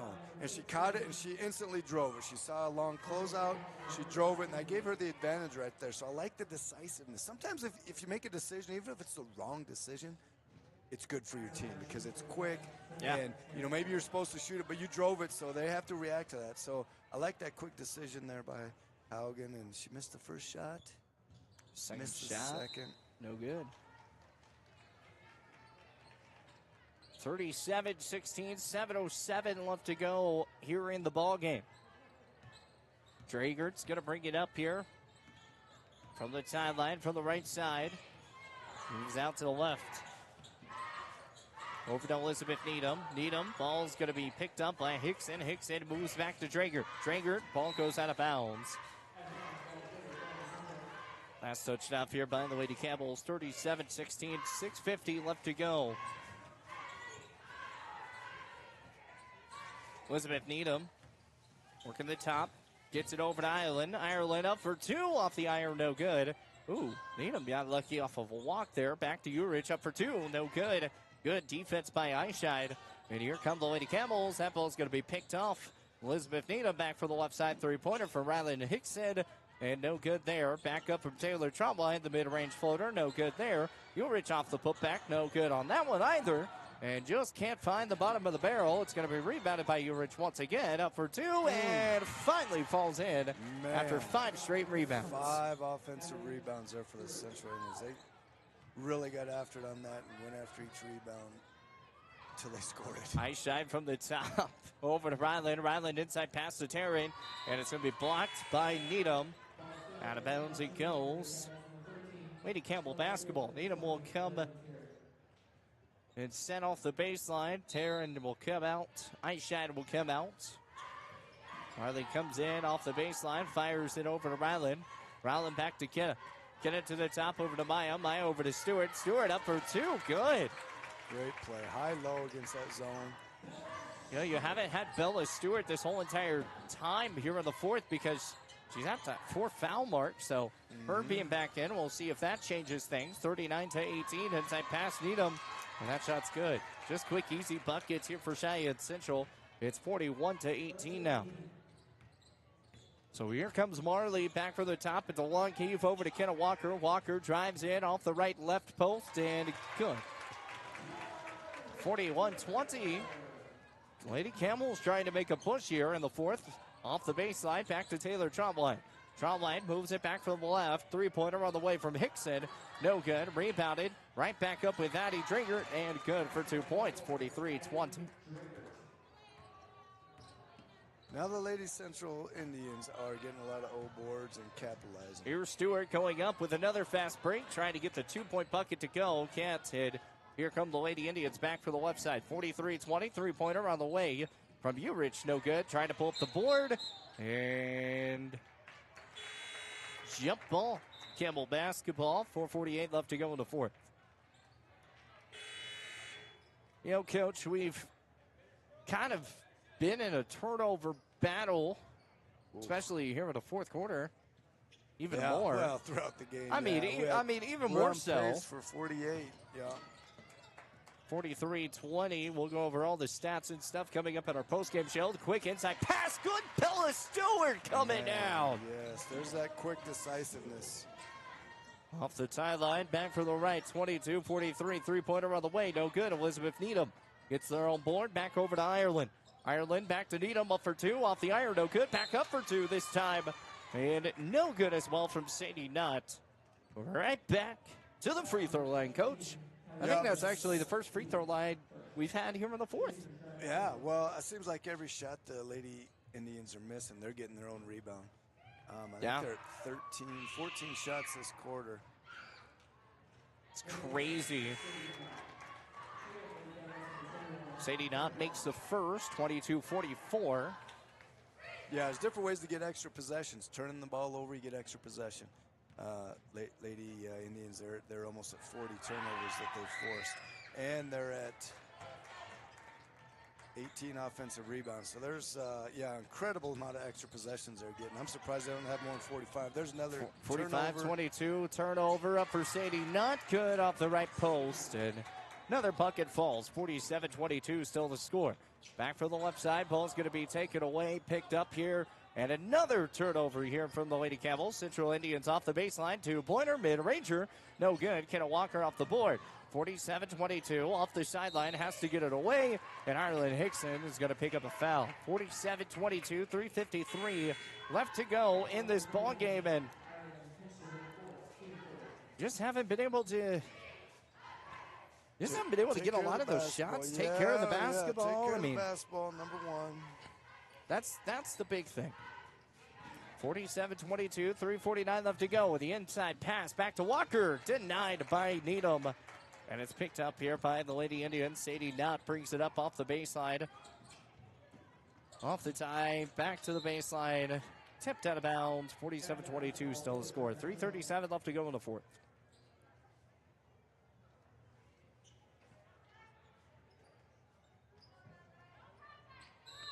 So 3:37 left to go in the fourth. 47-22. The inbound, Ryland, and out of bounds. Ryland touched that sideline.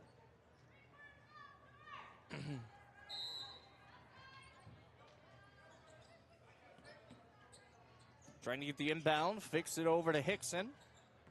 Hickson bounce pass, three-pointer from Wade. And that's no good. Sadie Knott off the rebound. Wade up for two, no good there. Urich trying to go back up for the shot. That's no good. Foul on Bella Stewart, and that will be number 5 for her. Yep. 2 more offensive rebounds for the Central. Man, they've got a ton of them this quarter. So Bella Stewart is going to foul out. This feels like one of those soccer games where it's always down on one end. Yeah. This fourth quarter, it's been down here on the Central end. They're shooting, getting the board, Yeah. Get a turnover coming back. So I'd like to see that thing get down on this left end as we're looking, the north end of Campbell County High School, where the Lady Camels maybe get some steals in their press and get some old boards, keep the ball down on that end. It's going to get the rebound after the miss. Going up is Urich. The one-step dribble up for two. Good. 50-22. 3:15 left to go here in the ball game. Ryland's got it. Mack from the tie line. Fires it back out for the left corner. Drives in baseline. Over to Taryn. Taryn back to Ryland. Ryland back to Taryn. Taryn drives the baseline. The underhand layup. Good. And it's 24-50.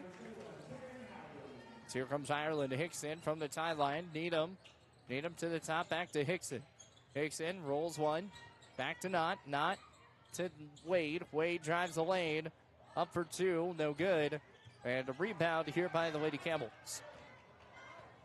2:43 left to go here in the fourth. Drives inside. Picked up. Out of bounds. Cheyenne Central basketball. Actually, they're going to say Lady Campbell basketball. Last touch shot by Central. 2:39 left to go in the ball game. 50-24. Taryn inbounds. Gets it over to Marley. Can't get it to Skill. And rebounded here once again from Mondragon.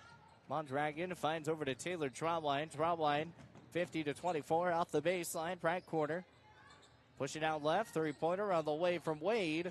No good from Kaya Wade. Ball goes out of bounds off the sideline. 50-24, 2:20 left to go in the fourth. Just not a lot to say. No. Lady Indians are still in their diamond press here, 1-2-1-1, which is probably good. I think Coach Luch would probably want that, give an opportunity for us to work on beating this thing. So good. 50-24, 2:11 left to go in the fourth. From the right side, back out to Ryland, or it's going to be Taryn. Taryn moves out over to Maya. Maya drives off the baseline. Right bounce pass over. 3-point, no good from Barley. And it's going to be picked up by Eyeshine. Eyeshine to Ryland. Ryland 3-pointer, no good. Eyeshine with the putback, and that shot falls. There we go. Kept it on our end for a while there. A couple extra shots for the Lady Camels, and we get one to go. 50-26. Trying to push around. That ball's going to be taken away. Lady Campbell's come up with the steal, and Marley will bring it up. 50-26, a minute 32 left to go in the fourth. Marley, long cross-court pass, bounce pass, back to Eyeshine. Ball on the ground, and it'll be picked up here with the Lady Indians. From the left side, driving it is Knott. Knott moves over to Wade. Three-pointer, long heave, up and no good. Ball's going to be picked up, and a foul. Taylor Drumline's going to push that foul. Bella Martinson's going to check in here. Eyeshine will come out, and that will be her fifth foul.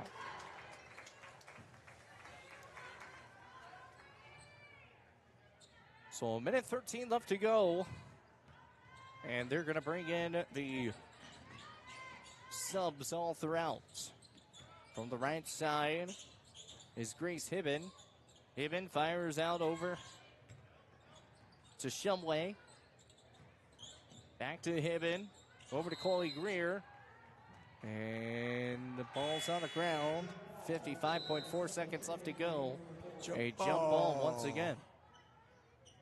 I've lost track at how many jump balls. I haven't been keeping track. It's nowhere close to a record, though, believe me. Oh, I'm not thinking it's a record. I'm just saying. There's a lot of them. There has been. 3-point foul. Maya's going to pick it up, and right to the free throw line we go for a 3-point play. Yeah, she might. Yeah, receive for 3 shots. Yeah. So 50-26.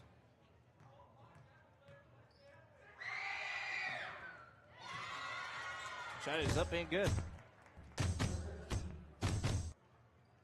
I don't know what music that was, but I was digging it. I don't know either. 51-26, 50.4 seconds left to go.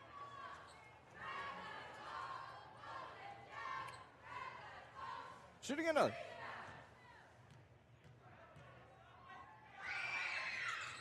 Up off the front of the iron, it falls in. 52-26, 47 seconds left to go here in this fourth. From the right side, three-pointer on the way, J.D. Ramir! The rainbow! Let's go! J.D. Ramir. I love the rainbow. Taste the rainbow. Taste it. 52-29. Ball goes out of bounds. Maya's still flying around, man. She's hustling. Yeah, she is. 28 seconds to go. She's still getting after it. 52-29, 24 seconds left to go with this ball game. Tries inside, up for two, Mondragon, and can't get it to go. Picked up their own board, up for two off the mid-range. That's good for Chloe Gear. 54-29. Marley brings it up. From the left side, off the corner, Ryland fires over to J.D. Ramir. The taste the rainbow again. J.D. Ramir sends it back from deep. Woohoo! What a way to end it. Man, rainbow. Lefty Lou, man. That was back-to-back threes after I don't think we made any the entire game. We did not make one three-pointer the whole game. And J.D. Ramir, she comes in and she throws up her rainbow shot and makes both. Oh, that was sweet. Sweetness is what it's called. Well, the final score, 54-32. We're going to take a timeout. And we're going to be right back here with more of Campbell County Basketball, 97.3 Campbell FM. Fisher Sand and Gravel has you covered for all your projects, from large to small, commercial and residential, with 2 locations, the State Line Quarry in Beulah and the Newcastle Quarry. Competitive pricing serving the area with over 50 years, with great product, knowledge, and service. Call them at 605-642-5760 and see them online at FisherInd.com. At TCRI Energy Services, we know success starts with setting goals and working hard to reach them. That's why we're proud to support the athletes of Campbell County as they chase their dreams this season.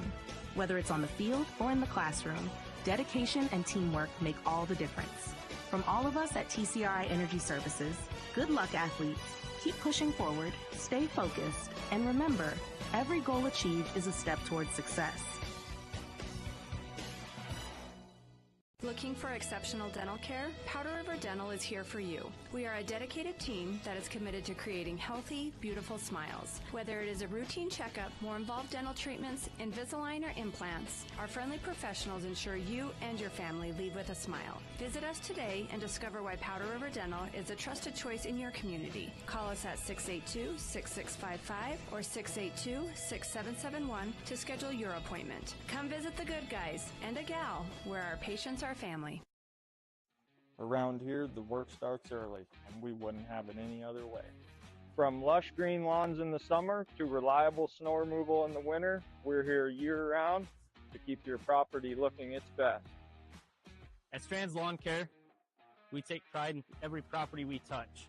From backyards to business fronts, it's about more than landscaping for us. It's about helping our community look its best. We're your neighbors. We shop at the same stores, our kids go to the same schools, and we treat every property like they're our own. Because at the end of the day, this isn't just where we work, it's where we live. Strands Lawn Care. Local people, lasting results. When it comes to purchasing a new or pre-owned vehicle, White's Frontier Motors makes buying locally easy. Their lot is filled with only the best new Chevy and GMC vehicles. Or are you looking for pre-owned? White's Frontier Motors has you covered. They have a vehicle for every budget. Stop by 444 Skyline Drive or browse their inventory at whitesfrontier.com. Don't forget their $1,000 price match guarantee. White's Frontier Motors, proud supporter of our local businesses, students, and athletes. 682-8851.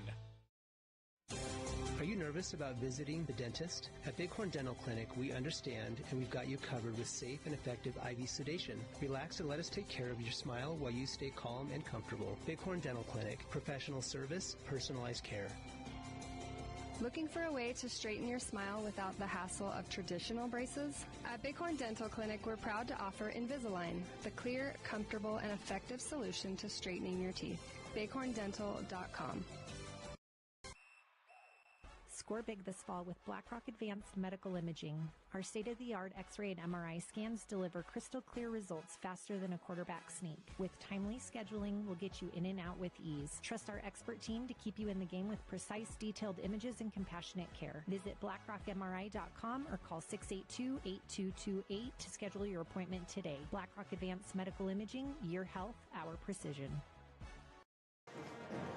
And we'll get back here with more of Campbell County basketball. 97.3 Campbell FM. Chase Horsley here bringing you the call alongside here with Bubba Ladke. And Bubba, what's kind of finished closing up that girls game? And yeah, we'll take a look. I mean, the 40 turnovers really stands out. It's just tough when you turn it over like that, not getting the opportunities even to get a shot up. And 6 for 18 from the free throw line. We did get there, we got 18 free throws. That's a plus. And if we can get, 65 to 75% of those to go in, that's going to be beneficial. We did a good job on the boards early. The Lady Camels late really struggled getting those defensive rebounds, which limited our offensive possession. So, yeah, that's what really made it tough on our offense, really, was just the turnovers and defensive rebound in the second half. A lot of defensive rebounds for this Central squad, and then also offensive rebounds. I mean, they had like one possession where it was like 4, 5, 6 straight rebounds. And I know, Coach Luch, it's definitely going to be talked about. I was bragging. I told you I didn't want to jinx the Lady Camels because they're doing such a good job of boxing out that first quarter. You say it's 5-6. We're guarding well and we're rebounding. Kept us in the game regardless of how we're shooting or taking care of the ball. Like we were, Lady Camels were in the ball game just by guarding and rebounding. And then when you turn it over, they have advantages. And like I said, the shot percentage for the Lady Indians goes up. The rebound percentage goes way up because you're at a disadvantage. You got maybe 2 Lady Camels trying to rebound against 3 or 4 Central Indians. So, Again, it was the story of the turnovers, and 40 is just not going to be a good scenario for anyone. It's just so difficult with that many turnovers. Well, that is going to do it for the final there, 52-35. The final is just not the day the Lady Camels wanted, as they still have the one win on the year in conference play. That was against Cheyenne South. And now we've got Campbell County taking on Cheyenne Central. Campbell County came away with a win against St. Thomas More on Monday. We'll talk about that one coming up here in a moment as well. We're going to close this broadcast down, and when we come back, we're back here with more Campbell County basketball. 97.3 Camel FM. Thank you for listening to Campbell County Camel Sports on the Basin Radio Network. Today's event was brought to you by Bighorn Dental Clinic, Black Rock Medical Imaging, Shell Food Mart, Fisher Sand and Gravel, Powder River Dental, and the Pizza Ranch. Also brought to you by Soulmates, TNT Guns and Ammo, TCRI Energy Services, Trends Furniture, White's Frontier Motors, and Gate Tech. This has been a production of the Basin Radio Network.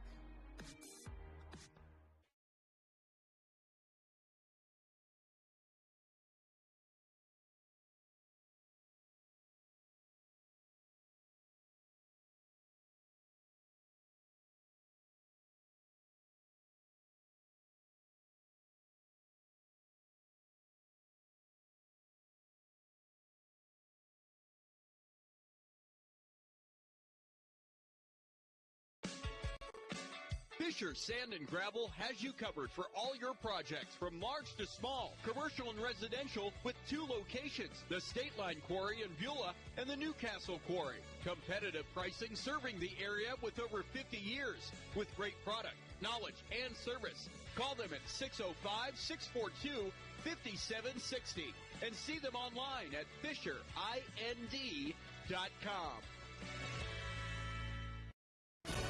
At TCRI Energy Services, we know success starts with setting goals and working hard to reach them. That's why we're proud to support the athletes of Campbell County as they chase their dreams this season.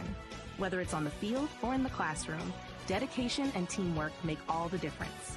From all of us at TCRI Energy Services, good luck, athletes.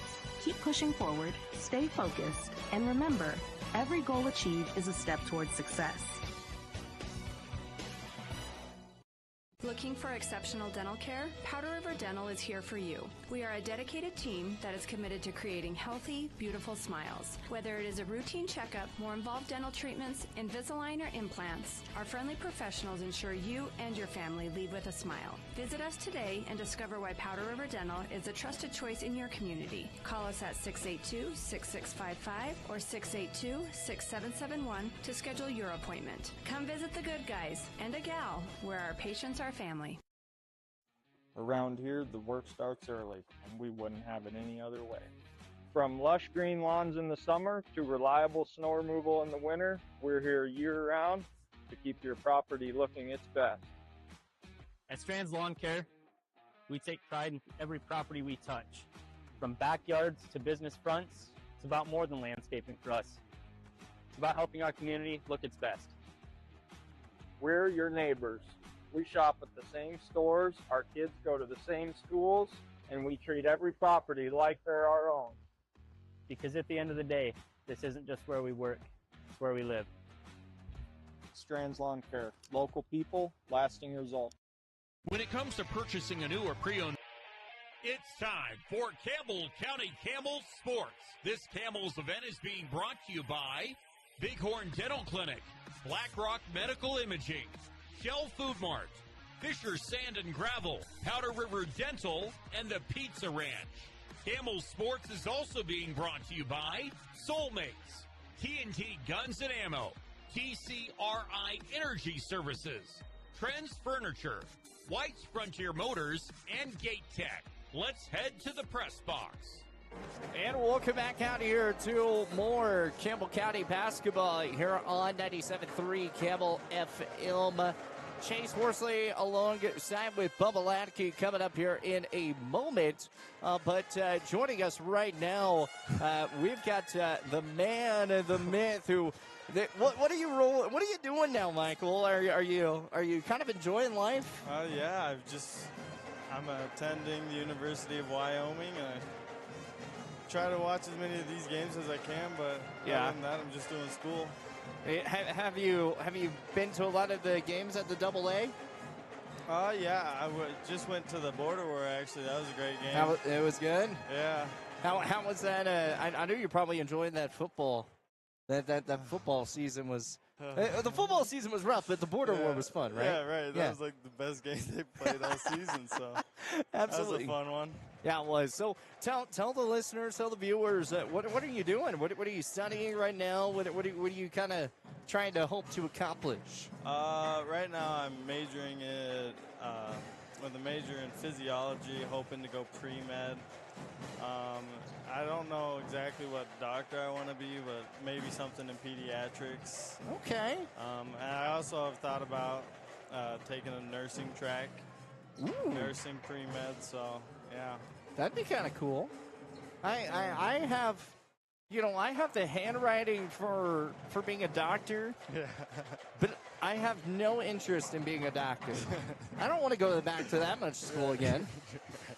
I'll be there for like 20 years. I don't want to go to school for that long. Yeah, get out of college when you're 30. And I'm good. I mean, well, at this point, if I decided to go back, I'd be sitting here and because I got to go do all the pre-med, everything. Right. Like, it would take me, I would probably be about 33, 34, maybe even older. Right. Maybe close to 40. Yeah, it's a process. I don't feel like that. Yeah. I don't feel like doing that. I don't want to spend the rest of my time in school, but I do want to go get my master's. At some point, I'm going to go get my master's and do it in like broadcast media or do it in like sports administration, something like that. Just because I want to teach. I want to be a professor and teaching college and stuff like that. So there you go. Yeah, so that's always kind of the fun goal. So you've been watching these cats for a little bit. What have you seen from them? I mean, they got all the pieces. They just need to tie. I think they just need to tie it all together. They've just been, getting over that hump. It's just hard, especially with like Ethan and Riley didn't play last year. Like getting used to the speed of varsity, I think for them has been a little tricky, but I think as the games progress, they've been getting better and better. Last season, you guys got the job done against St. Thomas More. Yeah. Y'all turned the program around after that. Yeah. This season, they beat St. Thomas More again. Yeah. Does the season turn around? I hope it does. I don't know if it does or not, but I hope it does. And maybe it's just about something about St. Thomas More that, turns our season around. And if that is, that'd be great for them. It would be fantastic for them, right? It wouldn't just be great. It would be fantastic. It would be fantastic, Bubba. So, absolutely. Well, Michael, we appreciate your time. And thank you. It's always a pleasure talking with you, man. Yeah, have a good one. Awesome. Bubba Ladke going to be joining us coming up here in a moment as we've got about a minute or so until we get back here into action. As once again, Michael, such a cool dude, such a cool cat. And we got about 40 seconds till we get going. I can't remember if we do national anthem again twice here, but I don't think we do. Bubba, are you feeling rejuvenated? Hey, got myself some barbecue chips, a coffee. Ooh, I didn't spill it, and a water. It was good to see Michael Biggs back.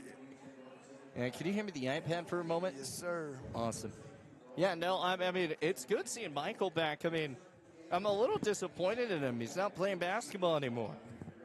Yeah, you know what?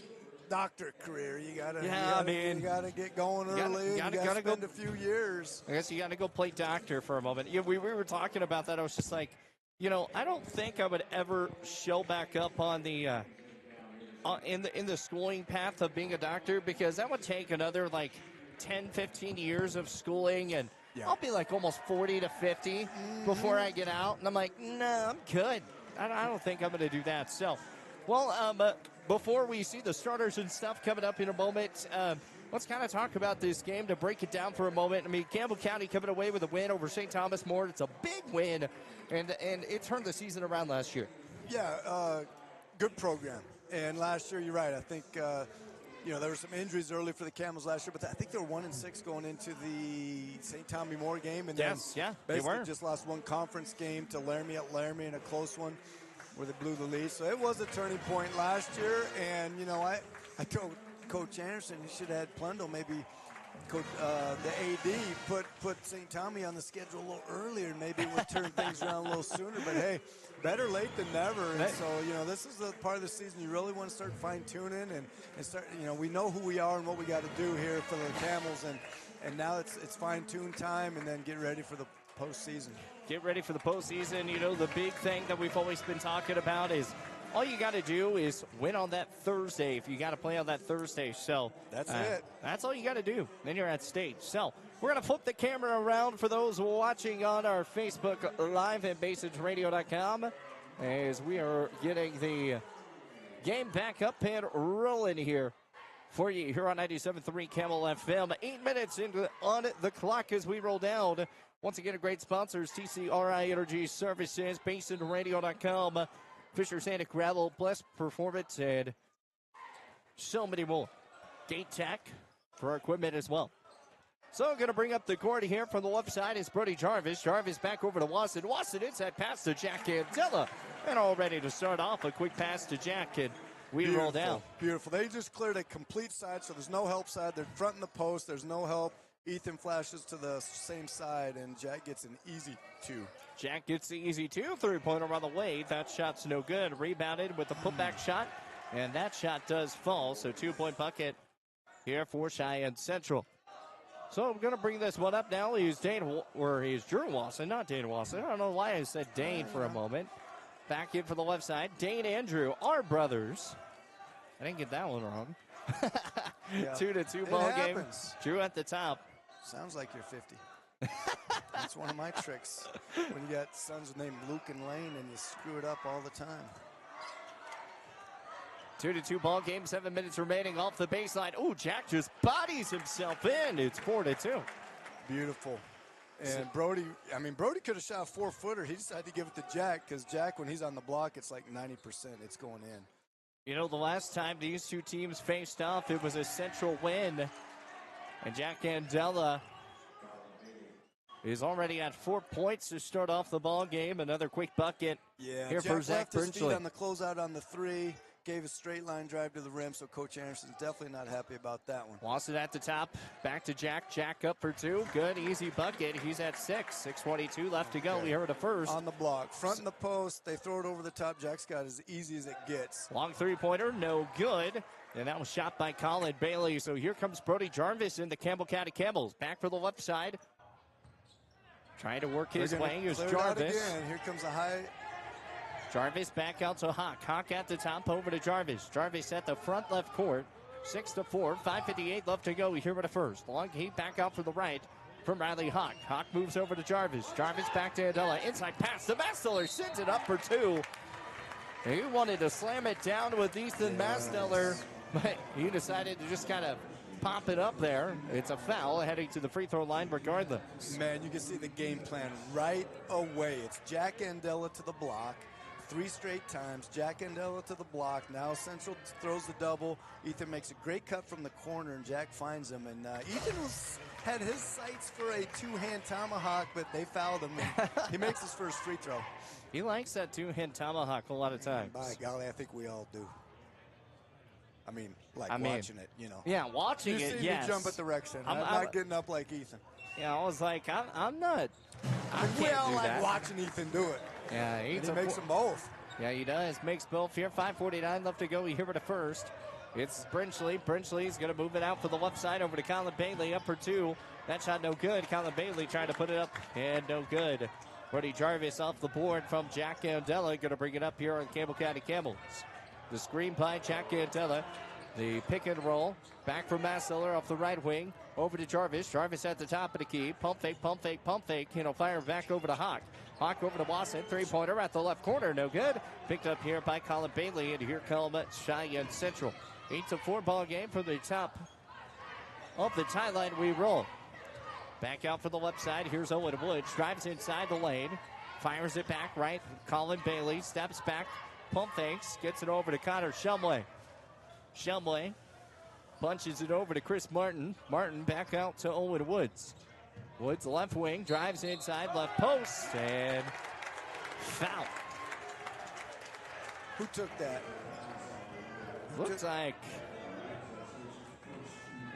I thought it was Hawk. My numbers got all mixed up. Drew Watson, ball's going to be taken away. I know it wasn't Andela. Little 1-2-2 pressure by Central here. Yeah, I think it was Hawk or Brody. One Yeah, of I those think two it was guys, man. Taking one. They always try to take one. I love that, man. Take one for the team. That hurts. As long as you don't get split open and need stitches, usually let's go. A little pain, a little bruise. They don't hurt too long. When you get the call, it definitely doesn't hurt. Brody Feels good. Jarvis at the top. Back to Riley Hawk. Hawk at the top, back to Mastiller. Mastiller top right side. Pushing inside off the left-hand elbow. Up for two. Can't get it to go. Jack Intel off the board. Puts it back up. Good. Timeout Central. Man. 10-4. They established themselves in the paint already, and Central coach Randy has to call a timeout. Timeout 10-4. Campbell County leads here at the first quarter. We'll take it 30. We'll be back after this. Looking for your dream home or the perfect commercial space? Are you considering selling? At Signature Real Estate Group, we've got you covered. Visit us at 1211 South Douglas Highway, Suite 90 for personalized service and expert guidance. Whether you're buying, selling, or investing, our experienced team is here to make your real estate journey smooth, successful, and guide you every step of the way. Call us today at 307-670-9222 and let us help you find the perfect place to call home. Signature Real Estate Group, faith, family, and real estate. 10-4, 4:27 left to go here in the first. Gonna bring up the ball. Here is Connor Shumbley. And Shumbley past the timeline, back to the right side. Right to left, over to Owen Woods. Owen Woods off the left wing, kicks it back out to Colin Bailey. Bailey inside the pass. Back over to Chris Martin. Martin pushes inside to Brenchley. Owen Woods sends it back to 9. Jack Candela.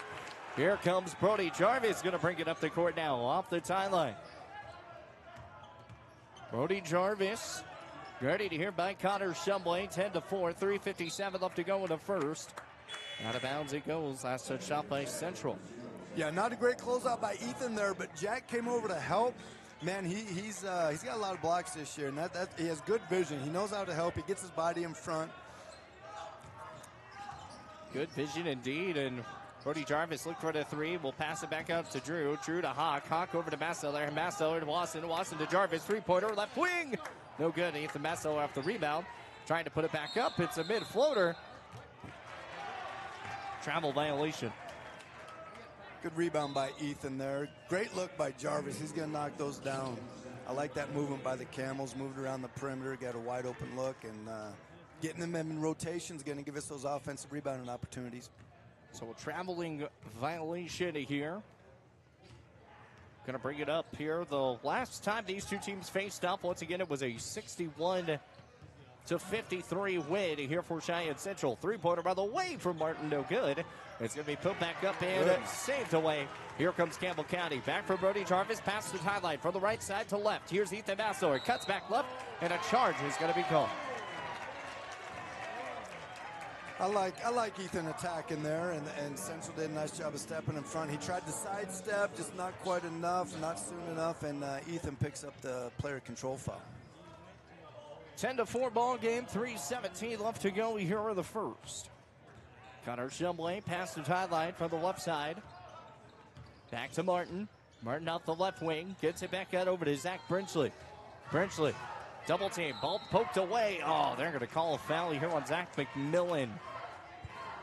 Yeah, Zach did a nice job of turning him back on the switch. A little dribble handoff, ball screen. It's called pistol action, and Zach jumps out, shows both his numbers. His chest basically says, you can't go this way. It's denied. Yeah. But he reached in, poked the ball, got a little bit of the arm maybe, and they called the foul on him. 10-4 ball game, 3 minutes remaining here for the first. Brenchley moves it back for the right side. Cuts over to Zach Hall. Zach Hall at the top, right elbow. Moves back over to Jace Davis. Davis off the left heel post. Gets it back over to Connor Shelby. Shelby, ball's going to be stolen away, and here comes Drew Wasson. He'll get the steal, fire it over to Brody Jarvis. The backhand pass to Wasson. Three-pointer trifecta. Can't get it done. Zach McMillan saves it from going out of bounds. Ball still on the ground. It'll be picked up here by Zach Hall. Here comes Central. Back for the right side. Tipped away. Inside pass from Brinchley. And it's good from Owen Woods. That was good hustle by Jarvis and McMillan, and Jarvis gets a tip on it. McMillan might have got the steal if Jarvis didn't have such good hands, so it's just one of those unfortunate plays. Central comes back in the 2-3 zone here.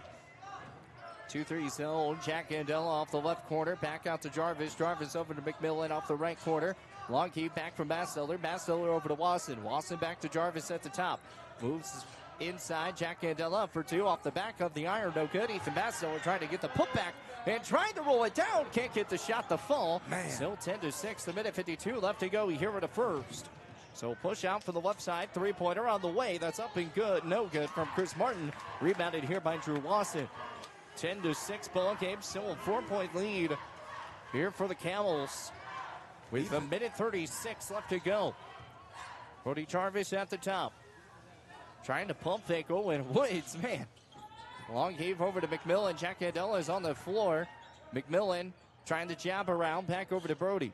Brody off the right front court. Back to Masteller. Masteller back to McMillan. McMillan inside pass to Andella. What a play. Great look by Zach McMillan, and he hustles back, gets in front. The bounce pass back to Hall, and that's good for Zach Hall. Wasson caught staring on the back cut there, and Central gets an easy two. A minute 3 left to go here in the first. 12-8 the score. Brody Jarvis at the top of the game. Moves back out over to Masteller off the right side. Right to left, back to Wasson. Wasson over to Jarvis. Jarvis at the top. Trying to cross, right, inside pass, back to Wasson. Wasson back to Masteller. Masteller to Jarvis. Three-pointer at the top of the key. Brody Jarvis sends it deep. Man, I love the spacing. They're ball faking. They're moving it. They're moving the zone. They're getting any shot they want right now for the Camels. 15-8 the score. 33 seconds left to go here in the first. Campbell County leads. Back out for the left side over to Chase Davis. Davis over to Brinchley. The long three-pointer off the front of the iron. No good. Zach McMillan's going to pick up a foul. As he does often. He's so Yeah, strong. And he doesn't wants foul quite the a bit. ball so much. He just can't help himself. Like, he just, you know, he thinks that fouls shouldn't even be part of the game of basketball, and he might be MVP of Wyoming. Like, if they just didn't call fouls, you're if not a foul wasn't a wrong. rule, Yeah. like Zach would be, man, just let those go, and he would get most every rebound and loose ball. But And unfortunately, he can't grab or push, so he gets the foul called, and Central's going to get the ball out of bounds. And he picked up his second, has to take a seat, which, as an athlete, you like playing, and now he's got to go to the bench and hear Coach Anderson say, be smart. If you don't get the ball, you can't get it. Just let it go and live to see another day. That's the second foul here on Zach McMillan. As Coach said, he got to take a seat. Team fouls are 3 apiece with 22.8 seconds left to go. Brinchley looks like he's going to inbound it. Actually, it's Bailey. Bailey's going to get the pushback, and he'll make the 2-point bucket. Good inbound play here for Cheyenne Central. And Brody Jarvis is going to bring it up the court now. 13 seconds left to go here in the first quarter. Jarvis at the top. He'll look. Inside pass. That ball's going to get taken away. And here comes Central. A chance. Back to Zach Hall. Off the iron. No good. Brody Jarvis off the board. A long heave. And that's no going to be good. But good defensive possession at the end of that after a missed turnover. Yeah. And Campbell County leads this one to 15-10. Yeah, I love Brody turned it over. He sprinted back. Ethan hustles back, and with his length, he basically scared the kid and forced a quick layup. It should have been an easy two for Central. Ethan scared the heck out of him, and Brody, I don't know how he got that. Like, he jumped up over 2 Central guys and ripped that rebound. Central should have put that back, but Brody saved himself there and got the board and saved Central from scoring two. It's 15-10. We'll take it 30. We'll be right back here with more of Campbell County basketball. 97.3 Campbell FM. Fisher Sand and Gravel has you covered for all your projects from large to small, commercial and residential, with 2 locations, the State Line Quarry in Beulah and the Newcastle Quarry. Competitive pricing serving the area with over 50 years, with great product, knowledge, and service. Call them at 605-642-5760 and see them online at FisherIND.com. 15-10 the score here with 8 minutes to start off here for the second quarter. Campbell County leads this one here by 5. Cheyenne Central going to have the basketball to start off the second quarter. Coach, Campbell County, after this possession, we'll talk about them. Colin Bailey, three-pointer off the back of the board. No good. Ball goes out of bounds. And perfect time to talk about Campbell County for a moment. They've been able to get the ball inside, which has been a big factor that they've wanted to do all season long. And today, they've just been able to find it. Man, you can tell they really emphasized it today because it's been almost every possession they're looking in, and they're getting good stuff out of it. Owen Woods trying to work his way off the baseline, and a foul will be called here. I think it's either going to go on Brody Jarvis or Riley Hawk. I think it's Hawk. And it's going to be on Hawk with a low blow. 15-10, 7:45 left to go here in the second quarter. The inbound back out for the right corner. Three-pointer on the way. No good. Jack Andela picks up the board. It's going to be Riley Hawk who will bring it up, and he'll pass it out over to Brody Jarvis. So Jarvis past the tie line. He'll cast Price right, back out to Hawk. Hawk off the baseline. They'll picked up by Masteller. Masteller hands off to Hawk. Hawk moves back over to Jarvis. Jarvis at the top. Jack Andela, man. A lot of hands on him. Yeah, they're really pushing him right now. Carter Clark right to the top of the right corner. He'll pump things. Man, they could fake it to Jack and skip it to Hawk, and Hawk could get himself a three there. They're really overloading the help side for him. Brody Jarvis off the right wing. The bounce pass back to Andela.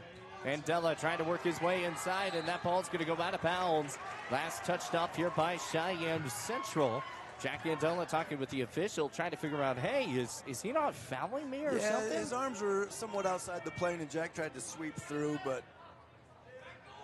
So it's 15-10, 7:02 left to go in the second. Jack Andela, top of the key, three-pointer on the way. Oh, just misses at the top of the front of the iron, 15-10. And pushing it up for the left side, Owen Woods. Woods to the right, back to Colin Bailey. The cross right, three-pointer, step back, good. Tough shot. Ethan was right there. So here comes Campbell County. Brody Jarvis going to bring it back. I mean, that step back three is really what Central needed. Off the baseline, ball tipped away. It's going to be another steal. Owen Woods this time with the basketball. 15-13, Cheyenne Central down by 2. For the left side, pushing it up is Woods. Woods off the left post. Fires it back over to Jace Davis. Davis over to Colin Bailey. Drives, scurries the lane. Pump fake, shoots the 2. Shot no good. Ethan Masteller off the board. Big board by Campbell County that time. A chance to extend the lead as they lead 15-13. Up by 2. Brody Jarvis. Right side. 6:03 left to go in the second. Long cross-court pass. Riley Hawk. Three-pointer on the way. All just misses. Ethan Masteller is going to get called for it over the back. Yeah, there's that fake skip pass for Hawk. He had a wide open look, and that over the back's interesting because if he goes straight up and down, there's no really such thing as over the back. It's either a push or not, and he didn't push him, so he has the right to go straight up for those rebounds, and it's just he's taller and kids get underneath him there. A lot of times they could call that on the guy boxing out. Once Ethan jumps, if they go into his space, it's actually a foul on the defense. So here comes Central, going to bring it back up. Colin Bailey, the cross right, cross left, steps back, shoots a 3. This time no good. Jack Antella is going to get the ball, gets it over to Drew Lawson, gets it past the tie line from the right side. The cross right, cross left, back over to Andela. Andela drives the top, spin moves, shoots the 2-man floater. Jack Andela cannot be denied tonight. Yes, he it's took that from the top of the key, man. A little shimmy shake between the legs, hezzy cross, spun back to his left, shot it with his right. But they just can't stop him right now. At the top here. Back over to Tay. Riesdorfer. Over to Colin Bailey. Colin trying to set something up here at the top. Moves it back over to Woods. Woods trying to work his way inside the lane. Guarded by Hawk up for 2. And that was a mismatch to the mismatch of the days. Makes it 17-15. Quick, easy bucket for Woods. Brody Jarvis will bring it up here for Campbell County. Central back to man here. Jarvis steps up, shoots the long 3, up and good! Boom! Brody Jarvis. Trifecta. High ball screen, they go underneath, and Brody makes the right read. They go underneath, you got to be able to pull it, and he did. 20-15, the score, 4:39 left to go. Rolls off the iron, no good. Zach McMillan off the board, and here comes Brody Jarvis at the top. Oh, right to left, and a foul on to McMillan. That's his third. McMillan's going to pick up a foul, and I don't know if he was even trying to really put a screen there. Well, it's a rub screen. It's kind of you cut from the slot to the corner and basically try to have Brody rub right off your tail. And he's sticking his arms up. As he's sticking his arms up, the Central kid did a good job of selling it. Stuck his face right into his elbow and snapped his head back and got the call. So got the call, 20-15, 4:21 left to go here in this second quarter. From the top side, Tay moves back out over to Martin. Martin fires back out to the right side, back to Woods. Woods off the left corner, back to Tay. Three-pointer on the way, and that's good for Zach Brinsley. Hands down there on the closeout. So Coach Anderson would like to see Wasson get his hands up on that closeout, especially on shooters. So Brinsley comes away with another bucket. It's 20-18. 3:54 remaining here for the second. Leo Flores, and yeah, that's going to be a foul. Brinsley kind of got a little bit of a hand spot on that. Brinsley's at 3 points with 2 fouls in today's game. Jack Andella with 12 points, no fouls so far. 20-18, 3:51 left to go. And as we knock on wood for that. Yeah, Jack's going to get a minute rest there. He's in no foul trouble, but yeah, get a drink. He's going to get a drink of water. He's going to get right back in there because, yeah, he's definitely the X factor right now. 20-18, 2-point lead here for Campbell County. At the top, he'll move right, gets it over to Wasson. Wasson at the left wing, back over to Flores. Flores back to Jarvis. Jarvis off the left side. Jarvis trying to work past Woods, and he'll keep cutting back right. Long inside pass to Mastiller. Mastiller back to Hawk. Hawk over to Jarvis. Three-pointer on the way. Brody Jarvis, 3 for 3, baby! Can't be denied. That kid deserves it, man. He spends a lot of hours in the gym in the summer and the fall. He's always wanting the keys. Coach, can I get in? Yeah, let's go. 23-18, tie. Setting it up back from Davis. Davis back over to Caden Baldwin. Baldwin's going to shoot the long three-pointer. That's no good. That just misses. Misses everything. Call that an error ball in the Cavs. Like, hey, that's an error ball. Doesn't hit nothing. I'll let you roll with that one. 23-18, 2:55 up to go here in the second. A long kick back for the right side. Yeah. Out of bounds it goes.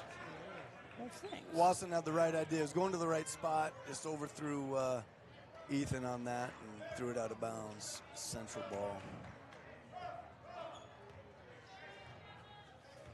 23-18, 2:48 left to go. Back from the left side.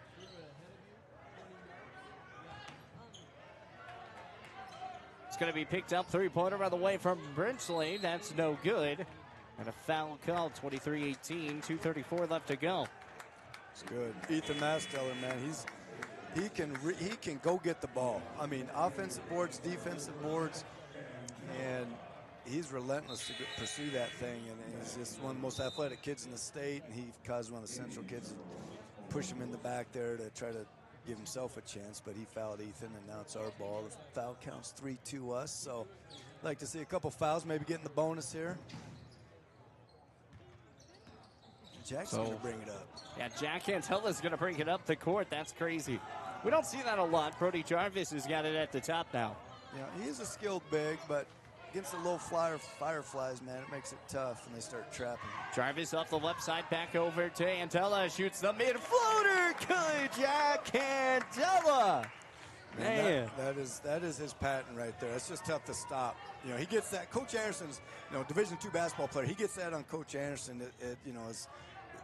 Coach Anderson's all of 6'7". He can shoot that jump hook over him as well. So this is easy for him when he gets to a spot. Owen Woods back for the left side. Kicks it back out over to Caden Baldwin. Baldwin finds over to Shumley. Shumley to the top, moves back to Davis. Davis drives the right hand and layup falls. 25-20, a minute 40 left to go here in the second quarter. Trying to work his way back to Andella. Wide open man over to Ethan Mastler. He'll drive the baseline this time. Pump fake, shoots, drives it up, and no good on the shot attempt, but shooting free throws. Yeah, I love that move by Ethan. They beat the press. Jack does a good pitch ahead to Ethan in the corner. Looked at the three, got the advantage on the attack, got the defender on his hip, used his fakes, used his pivots, and got to the free throw line. 25-20, a minute 30 left to go. And the first shot is up and good.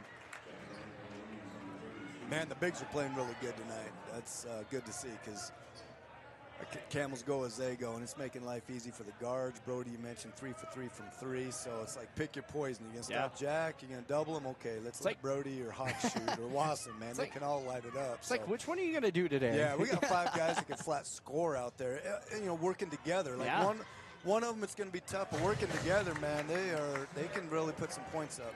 Ethan Masteller makes it, and we roll down with about 1:24 left to go here in the second. Long keep back from Martin. Martin, he's going to have to set something up here at the tie line now. Central trying to work its way around. Jace Davis from the left side. Left side moves over to Brinchley. Brinchley back to Woods, over to Shumway. Shumway to the top, over to Tay.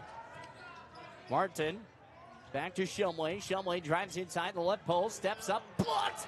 Mandela put a little tip on it. Martin's going to come away with the board.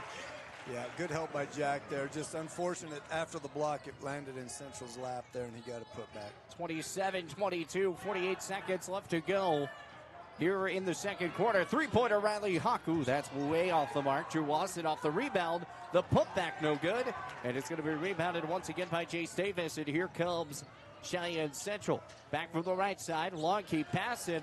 Owen Woods' pass is going to go right out of bounds. 27-22. It's a 5-point lead here for Campbell County. 31 seconds. Is Coach going one shot? Looks like he might be. Looks like Central's in a 2-3 zone, so they should be able to work it down for the last shot. I'd like to see one more guy out here vertical, so it'd be easier to make these passes. Here comes Hawk. I mean, I would be setting it up for they're the going last one second shot. shot. Wait 17 seconds. Timeout. Campbell County. All right, here comes the cat and mouse game. The Central going to come out in the 2-3. Anderson's probably got to call 2 plays in the huddle. Here's something against the zone, and then, they have enough plays against the man that they can just call whatever, verbally. But he's going to draw something up probably against the 2-3 zone. I would say maybe a little back screen lob here for Ethan might be something. I know they, ideally if you've practiced this play, but you draw it up just because you don't run it a lot. You don't see a lot of 2-3 zone. So we might see a screen from the, the backside guy screen the middle guy of the zone and throw a lob up to Ethan. I'm just, talking out loud. But then Central might come out in man just because, you call timeout. You're expecting us to be in zone. And then it's easy. You got 15 seconds. You can just call anything you want and get, go get the shot at about 7 and have an opportunity for a rebound. And you can crash hard here with 3 fouls. If you go over the back, that's all right. Like, they take it out of bounds with not much time. So looks like Central is coming out in the 2-3 zone, so we'll see what Coach Anderson's drawn up. 27-22. It's a 5-point lead here for Campbell County. Brody Jarvis going to get past the tie line here. Trying to work his way back out over to Wasson. Wasson over to Andela out the right corner. 5 seconds, 4 seconds, 3 seconds. He's have to get the ball up. Is Masteller. Masteller clean. Count the bucket, baby. Right there at the buzzer. 29-22. Campbell County comes away with the possession and the bucket. That's the way to end the half. I love it, man. They actually pulled Jack out to the corner. I'm not sure if it's design, but Ethan then flashes from the free throw line. I call it the nail to the block, and the defender was behind him, and Ethan can shoot over any of these guys because he's got 3, 4, 5 inches on him. So they threw it into Ethan. He turns around, a nice little 4-foot shot at the buzzer, and we got a little momentum going into the halftime. Well, it's 29-22. We're at the half, and we're going to take a timeout. We'll be right back here with more Campbell County basketball coming your way here on 97.3 Campbell FM. We'll be back after this timeout.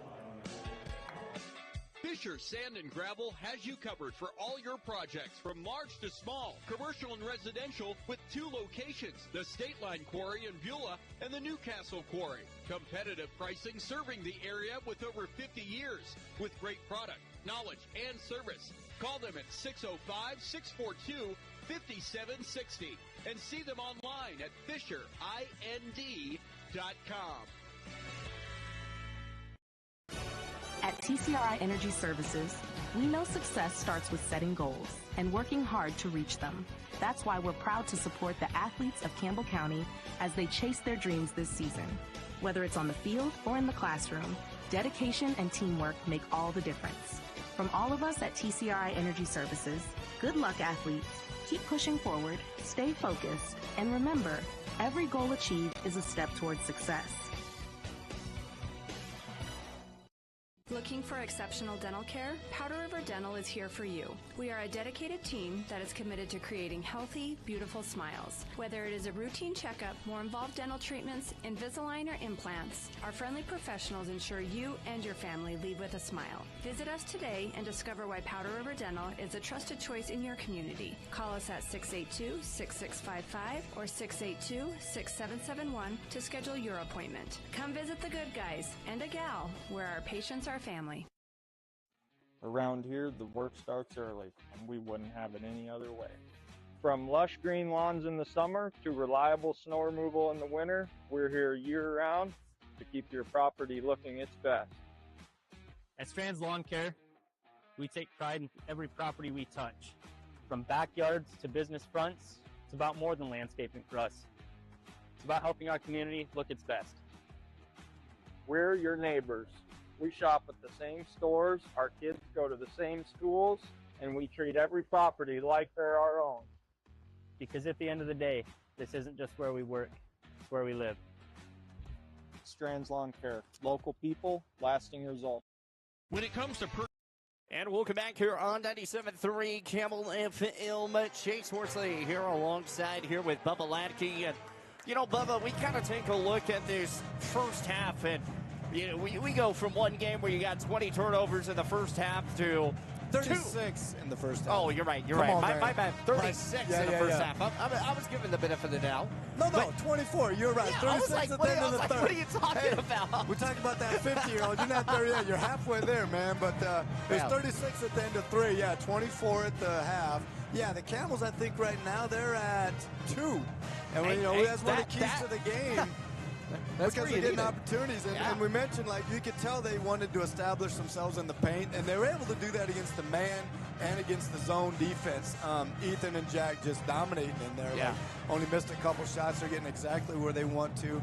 So we'll see what adjustments Central comes out with. But we mentioned that fake lob and skip to the corner, and I think that's something the Camels are going to have to do this half, because Central's just really going to collapse in the paint. So it's going to open up for the shooters. It's going to get very interesting, especially, you know, we talk about Jack Antella because, I mean, he's been everywhere inside the paint. I mean, he's already at 12 points into today's game and no fouls, which that's the big thing. He's normally come away with a couple of fouls in the first half, and today, no fouls. Knock on wood. It's huge. Yeah. His boys still got a whole second half to go with. Zach's got like 3 minutes.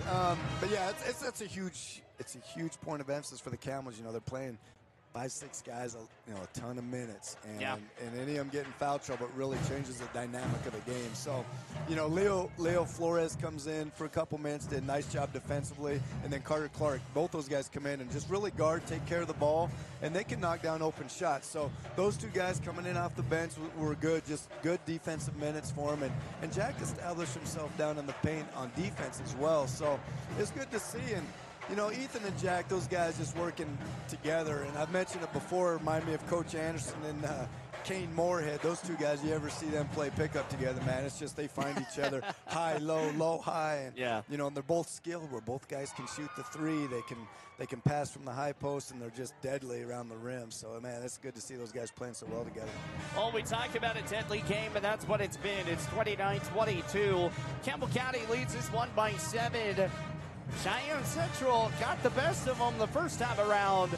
Campbell County trying to get to the best of them here at home. Again, we're getting close to playoffs, and it's getting really close. I mean, you've got this game tomorrow. You got 3 weeks. We're in playoffs. Yeah, it's going fast, man. It's going fast. And like we mentioned a little bit earlier, it's time to start fine-tuning. And right now, I like the way the Camels are fine-tuning themselves. The identity I could see when they came home after the Cheyenne trip, you know, you start to see they're finding their identity. And right now, you see they're really establishing it, which is huge. And if they continue this trend, man, they're going to be very difficult to beat down the stretch in the playoffs. 29-22 at the half. We're going to go ahead and take a timeout. When we come back, we're going to have our second half keys to the game and right back into this basketball action. 29-22 the score. We'll be back after this timeout. You're listening to Campbell County Basketball, 97.3 Camel FM. Fall is here, and that means cooler weather, pumpkin spice, football, and stylish sweaters from Soulmates. Whether you're cheering at the game, watching from the comfort of your couch, or just out enjoying the change of colors, make sure you're dressed for the season with the latest fall fashions from Soulmates. Find your perfect look with warm, cozy styles that are just right for every event. Visit them at 222 South Gillette Avenue, downtown Gillette. Soulmates, where fall fashion kicks off and keeps you a step ahead all season long. Looking for your dream home or the perfect commercial space? Are you considering selling? At Signature Real Estate Group, we've got you covered. Visit us at 1211 South Douglas Highway, Suite 90 for personalized service and expert guidance. Whether you're buying, selling, or investing, our experienced team is here to make your real estate journey smooth, successful, and guide you every step of the way. Call us today at 307-670-9222 and let us help you find the perfect place to call home. Signature Real Estate Group, faith, family, and real estate. Are you nervous about visiting the dentist? At Bighorn Dental Clinic, we understand and we've got you covered with safe and effective IV sedation. Relax and let us take care of your smile while you stay calm and comfortable. Bighorn Dental Clinic, professional service, personalized care.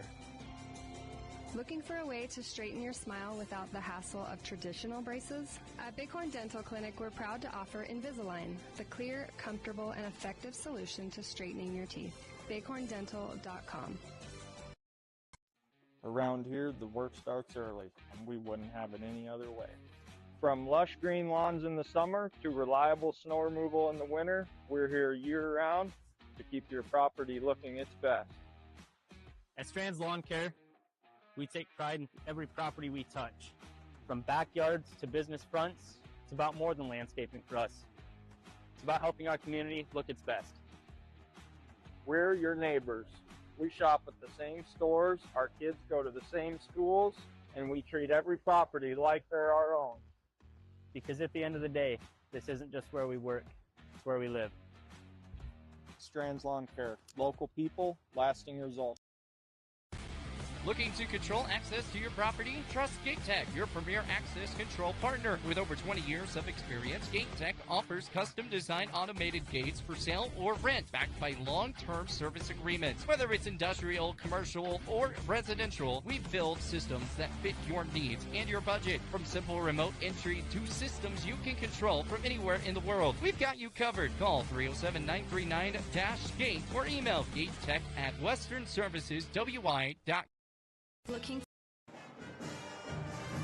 Take a listen at that marching band. They're rocking, man. They're rocking. I love it. It's sounding good. They are rocking. We're enjoying time here as it's 29-22. We jump to the third quarter. Coach, what are your second half keys to the game? Well, I mean, keep dominating the paint and play off the bigs. They're feeding each other, and then, like I mentioned, I predict some easy looks from the low guys outside because Central's going to have to adjust. They got to do something different because Jack and Ethan are dominating right now. So they got to do something different, and we'll see what the counter is for the Camels. And then defensively, it's got to keep a couple closeouts I didn't love. Yeah. They got to clean those up, because Central's got some good looks at the rim and at three, so we got to be there a little closer on the catch. And we do that, walk away with this thing. 29-22, let's head to quarter number 3 as we get rolling in. Brody Jarvis going to inbound the basketball here, or he's going to bring up the basketball, excuse me. The inbound off of Mastiller. Jarvis fires it back over to Hawk. Hawk off the left corner, back to Jarvis. Jarvis over to Mastiller, right wing moves over to left. Pump fake from Jarvis. Jarvis inside the paint, back to Jack Candela. Pump for two, blocked by Woods. Woods pass it inside over to Mastiller. Good Jack Candela finding the open slot. And man, puts there it the is, bucket the in. high-low, the two bigs. And good patience by Ethan right there. Little ball fake. Dude jumped, and he's just him in the rim, 1 foot away. Not even. 31-22, 7:22 left to go in the third. Owen Woods off the right wing. Moves back out to the top is Colin Bailey. Bailey guarded by Wasson. Ball's going to be tipped away. Woods going to shoot the long three up and good. Three-pointer right in the face of Jack Candela, and that's a hard feat to do. It is. But like I said, just step up a half a step closer. It makes it difficult. Having some issues here is Brody Jarvis. Timeout, Campbell County.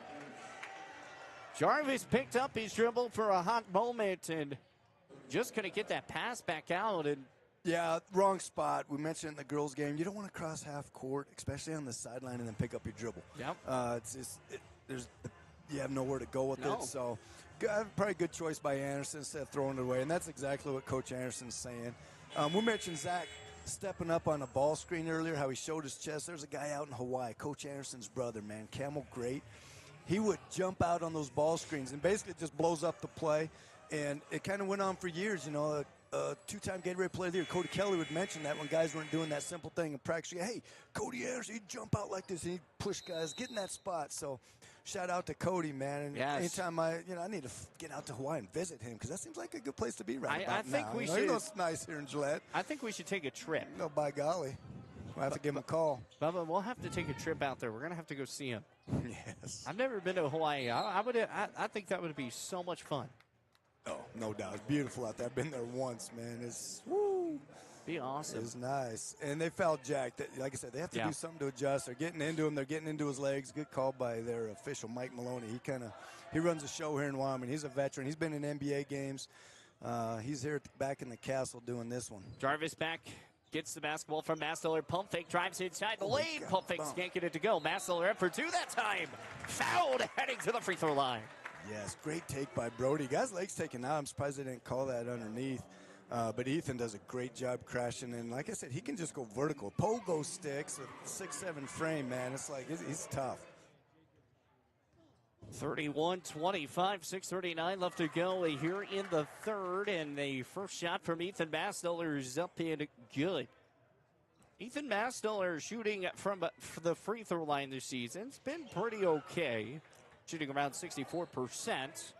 Yep, that's his first miss of the game, I think, there. First miss today for him. Colin Bailey drives the lane, fouled. And that foul is going to be on Drew Mawson. Yeah. Ethan hit some big free throws in that win against St. Tommy Moore Monday night. He came up big on the boards and the free throw line down the stretch. And a big part of that win for the Camels. 32-25, 6:31 left to go here in the third. Going to inbound it, gets it over to Brenchley. Brenchley gets it to Connor Shebley.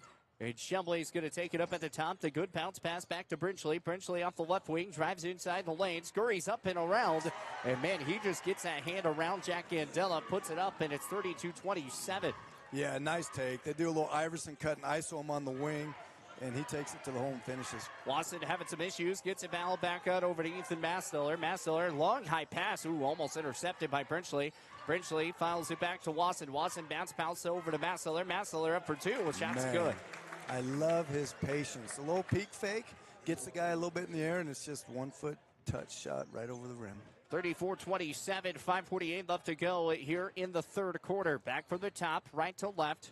Long Keith back out left side. Here's Woods. Three-pointer on the way. That's good. Owen Woods, another three-pointer. And timeout Cheyenne Central. It's 34-30. Campbell County still leads this one by 4. But Central starting off a little bit of a run Jack, here in the second half. A little lower to get down in a stance so he can get out to that shooter a bit quicker. Jack's tall. Doesn't mean he can't get down in the stance and move. He's going to be a little bit quicker if he can bend those legs a little bit, anticipate cat-like reflexes. I'd like to see that out of Jack, not give up those easy threes. Yeah, those easy threes are hard to give up, especially when you got that hand in your face. You know, yeah, it's there, but you got your 6'8" man sitting right there, Jack Candela, ready to go. You already got that space, so you don't even look at his hand. Yeah. If anything, it's like it helps you get a little arch. You know, that's how he sees the rim. If he's there on the catch, you're not shooting over the 6'8". He's absolutely not. It's one step away, and it's going to make all the difference in the world. Ethan wants to go for a touchdown dunk there on this press break, but Jack makes an easy play to Brody, which is probably a good decision right now. Good decision there. Brody Jarvis is going to bring it up past the timeline. He picked up his dribble past the half-court line, then finally finds Ethan Masteller and gets it past the line. Riley Hawk three-pointer at the corner. No good. Gets his own board, though. What a good athleticism play. Brody Jarvis up at the top. Pump fake drives inside. The right hit post and a foul. Man, that's what we call playing off two. Brody Jarvis. And using those ball fakes. We mentioned in the game, he faked that thing 3 times. He had the ball for 2 seconds. He made 3 fakes. The guy has a half step behind. Brody fakes. He's physical for a guy that's 125 pounds, man. He's a physical dude. The inside pass back to Andela for 2. Count the bucket. I like it. I want to see what Coach Anderson's adjustments on his 1-4 low out of bounds. They front and back the guy that they want to throw it to on about half their plays. And Jack does a nice little flash to the middle, and they lob it up to him where he has the advantage, and he gets an and one. 36-30, and the shot is up and good for Jack Candela.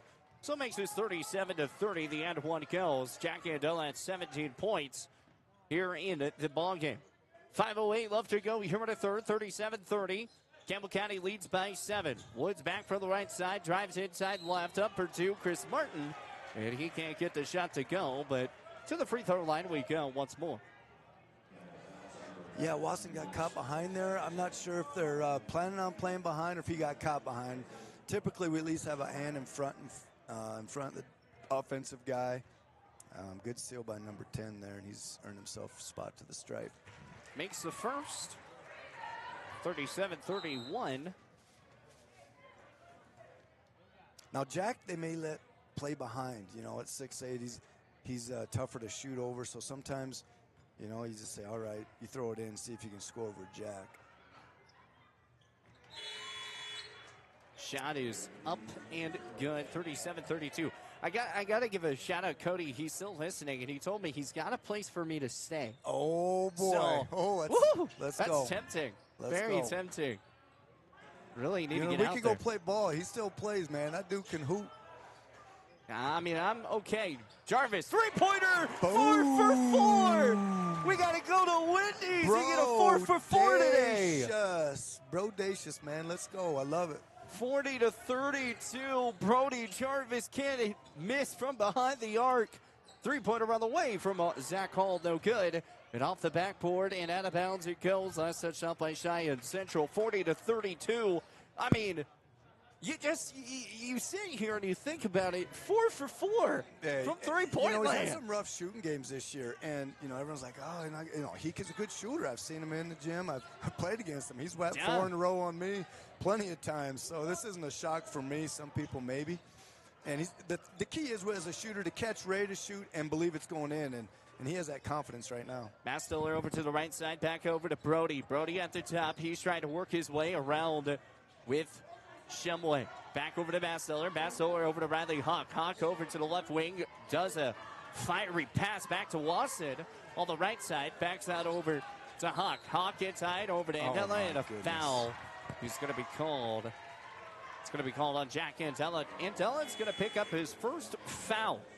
I don't love it. He's getting mugged down there because, like I said, they have to do something to stop him. And he's showing both his palms. Usually if you show both your palms up, you're good. The guy's draped on his arms. And as he showed him, the kid gets dislodged a bit. If you dislodge, it's a foul. But, he's getting hell. He's just trying to get his hands off his arms because he's like a pull-up bar, man.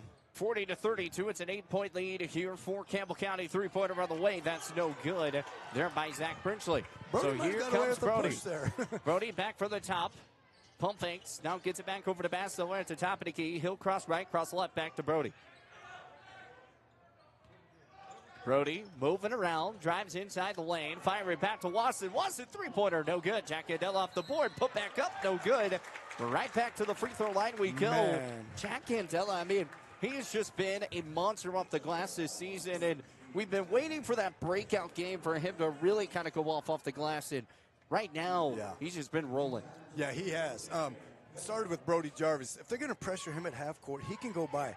And everyone else is spaced right. Wasson was in his spot. He caught ready to shoot, man. He's going to knock those down most of the time.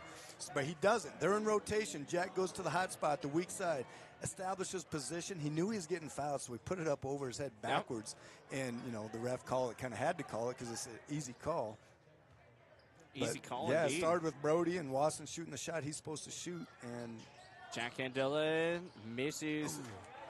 Both of them. Both here, 40-32. It's still an 8-point lead. Drives inside. Zach Hall. He'll fire it out to the left side over to Chris Martin. Martin over to Jace Davis. Top three-pointer off the bank is open from the top of for the key, Chase Davis. man. I guarantee he didn't mean to do that, but he will take it. I guess the bank is open at 8:30 in Gillette tonight.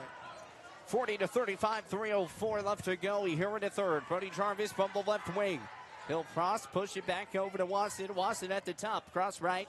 Now loses the basketball, fires it, trying to work the sideline. That ball's going to get taken away. Here comes Chris Martin. It's a one-on-one break against Jarvis. And Jarvis just somehow gets a little bit of a hand. And sometimes on those plays, it always kind of feels like the angle that the official is in, sometimes you may not even get to tap on it, but it's the intent of going at him. Yeah, and it's aggressive. Now here's the other thing. Aggressive so the at that point. They saw Central, whether it's true or not, human nature. You look up at the foul count is 5-3. Central's already at 5, and maybe sometimes in the old days they go up to 10, right? So 10, yeah. You 10. So I'm like, you got to be tough with the ball because they're probably not going to call fouls. If they already called quite a few on them, they're going to let stuff go. Yeah. And now they're going to call a couple ticky-tack on us because they're going to try to even. It's just human nature. Try to even it that out. score, yeah. So it's like you have to mentally prepare yourself for a couple questionable calls because you're going to get mugged, play through it. You're going to call ticky-tack, and if you're a guy that has two, like, stay away from the ticky-tack because you don't get yourself We're in not foul playing trouble. tic-tac-toe out here. No. And Brody, whether he fouled them or not, it's like it's one of those things where they're going to balance up the foul count. And unfortunate because, I thought Wasson got mugged over there on the sideline, and he would have been to the line shooting too, which he'll probably make both of those. So Martin made the first, didn't make the second. The putback points from Chase Davis. That goes, and it's 40-38. It's a 2-point lead. Brody Jarvis having some issues past the timeline, guarded here by Shumway. Going to get the ball back over to Wasson. Wasson will back over to Jarvis, and he'll get it past the line over to Ethan Mastiller. Mastiller off the right wing. He'll drive inside the lane. Scurries up inside, up for two. Once again fouled, heading right back to the free throw line. I like it. Central's amped up their defense. They're picking up full. They're playing physical. And with 2:31, like I said, if you go at them, you could get fouls, and that's exactly what Ethan did right there. It's like, you're going to pressure me? That means you're giving up some penetration if I'm physical. And Ethan knocks down the first. I love it. Great job by Ethan attacking with his left hand right to the middle of the paint. 41-38. Back to a 3-point lead. 2:31 left to go in the third. Ethan Mastiller at 12 points. Brody Jarvis at 12 points. 41-38. Second shot off the back in front of the iron. Does not fall in. 2:27 left to go in the third. And here comes Cheyenne Central. Chase Davis trying to work around McMillan. Oh, he loses it for a moment. Fires it out of bounds. Turnover. Good job by Zach. How scary is going to pick up his fourth in about 3 minutes because he just loves playing. He's so intense, but he caused that turnover by his pressure. Did cause that turnover indeed. 41-38, 2:15 left to go here in the third. On the right side, back out from Jarvis. Jarvis back to Antilla. Antilla cross right. Now he'll push off the free throw line. No, he got that ball tipped away. Ethan Mastiller drives inside, back to McMillan, up for two. No good on that shot, yeah. Cheyenne Central wanted to travel, but that ball was tipped. Owen Woods up for two. Can't get the shot to roll from an extra and one attempt, so it'll be 41-38. That was a chance to tie it up if that ball goes in. Yeah. Said it's a chance at least, put it down by one. This is where you got to be tough mentally. You get maybe a little bit mugging down on one end, and then they call it, they call the same thing basically on the other. So you just got to be able to mentally play through that, come back this next time, be strong with it. If you're getting pushed and you don't shoot an off-balance shot, maybe you fake it to get them in the air. Maybe you kick it out and live to see another day. Because it's a physical one right now. 41-39, and both are made. So it's a 1-point ball game. Owen Woods makes the both, and he's at 12 points in the game now. Jack Antilla back over to Jarvis. And Jarvis going to try to work his way. He'll cross. Now he'll push it past the tie line. Drives in, screws the lane, up for two. Fouled again. Love it. Right there's exactly what I'm talking about. I mean, you're playing hard inside the paint, so, if you just keep pushing it up, Yes. And he was under control. He put him in jail. Got a little bit of step on it. So you put him in jail. He's behind you. You veer in front. You keep him there. And then they're at your mercy now. So is someone going to help? He dumps it off. The help's, stayed with the big boy, Ethan. And Brody says, okay, I'm going the hole. And he had to foul him or give up a layup. So 42-40, minute 43 left to go in the third. trying to work and make this back to a 3-point lead. Jarvis makes it to a 3-point lead again. So 43-40. After Jarvis makes both, and it's back to a 3-point lead. Zach Hall working his way, and a foul on Zach Hall. Brody Jarvis getting in there. That old dude just fights, man. He just got up, took an elbow in the back of the head. He got pinballed. The guy at the ball hit him. The screener hit him, and he just, give me the rock. I'm going to go get something good for the Camels. Jarvis going to bring this one up here past the tie line. That was a flop warning all day long. 3-pointer, Brody Jarvis. Oh, my goodness. He's 5 for 5. You reach, I teach, he said. He reached, probably got fouled. He says, that's why I talk about being tough. And Brody's a tough cookie, man. He's like, I'm playing through all this contact. He just went and got a 3. Brody Jarvis is 5 for 5 from 3-point land tonight. Away to Woods, back out over to Martin. Martin over to Zach Hall. Zach Hall drives inside the lane, blocked by Masseller. And they're going to say that Masseller got a little bit of a hand on him. Ooh. And a foul. Man, I love Ethan's closeout there. Like a big, yeah, they had looked a couple good. Poor closeouts the first half where they either gave up the 3 or they gave up the straight line. That time he stayed low. He was close. Funneled him away from the rim. Looked like he got the block. And Maloney was underneath, wasn't going to call it, but out top ref thought he got him on the arm. So Zach Hall misses the first. So, I mean, as somebody would say, if you're playing a pickup game, if you miss the first shot, I guess the ball never lies in that case scenario. But you fouled me or didn't. You call it, it's foul or not. I don't know if that one was. Yeah, I don't know. Ball don't lie. Ball don't lie. 46-40 makes the second. 46-41. It's a 5-point lead here for Campbell County. 58 seconds remaining here in the third quarter. Back in from Jack Candela, past the tie line. Jack Candela trying to work his way off the left wing, long keep, pass over to Drew Wasson. Wasson back over to Jarvis to the top. He's going to scurry inside the lane, wide open Ryan. Count that, nope. They don't count it. It's going to be a foul on the floor. Oh, man. Right to the free throw line, though. That was a burst by Brody. We talk about those ball fakes, right? That's how he starts that advantage. I mean, he uses his shoulders and head. He fakes it and just blows by the guy. And, I mean, he was a step behind and just chucked him. And it was really close to an and one. It's one of those things that we kind of take a look at because each and every single game, we've seen Brody Jarvis get better and better as a point guard each and every game. And that was there, right there. Man, that burst of speed. Yeah, he's got it. He's, I would dare to say, figuring out a way to get back into that rhythm of, at that state championship game. Yeah, he played some really big leadership minutes right here, right? He's seen it from the big boys last year. Biggs was in Takadi, you had Lane Lackey, you got Nomar Gonzalez, and then Truman. Those 4 guards, like he learned from those guys, and now he's the guy. He's the guard out here. 48-41, 36 seconds remaining. 3-pointer around the way. That's good. Big boys closeouts, man. Big boys closeouts. So 44-48 or 48-44, however you prefer. Brody Jarvis from the left side. Ooh, had him. Trying to work on a crossover against Jace Davis. He's going to put him in jail. He's giving him the left. 17 seconds remaining here in the third. Jarvis, cross. He's still going to work his way. 12 seconds. Going to try to let this one roll down.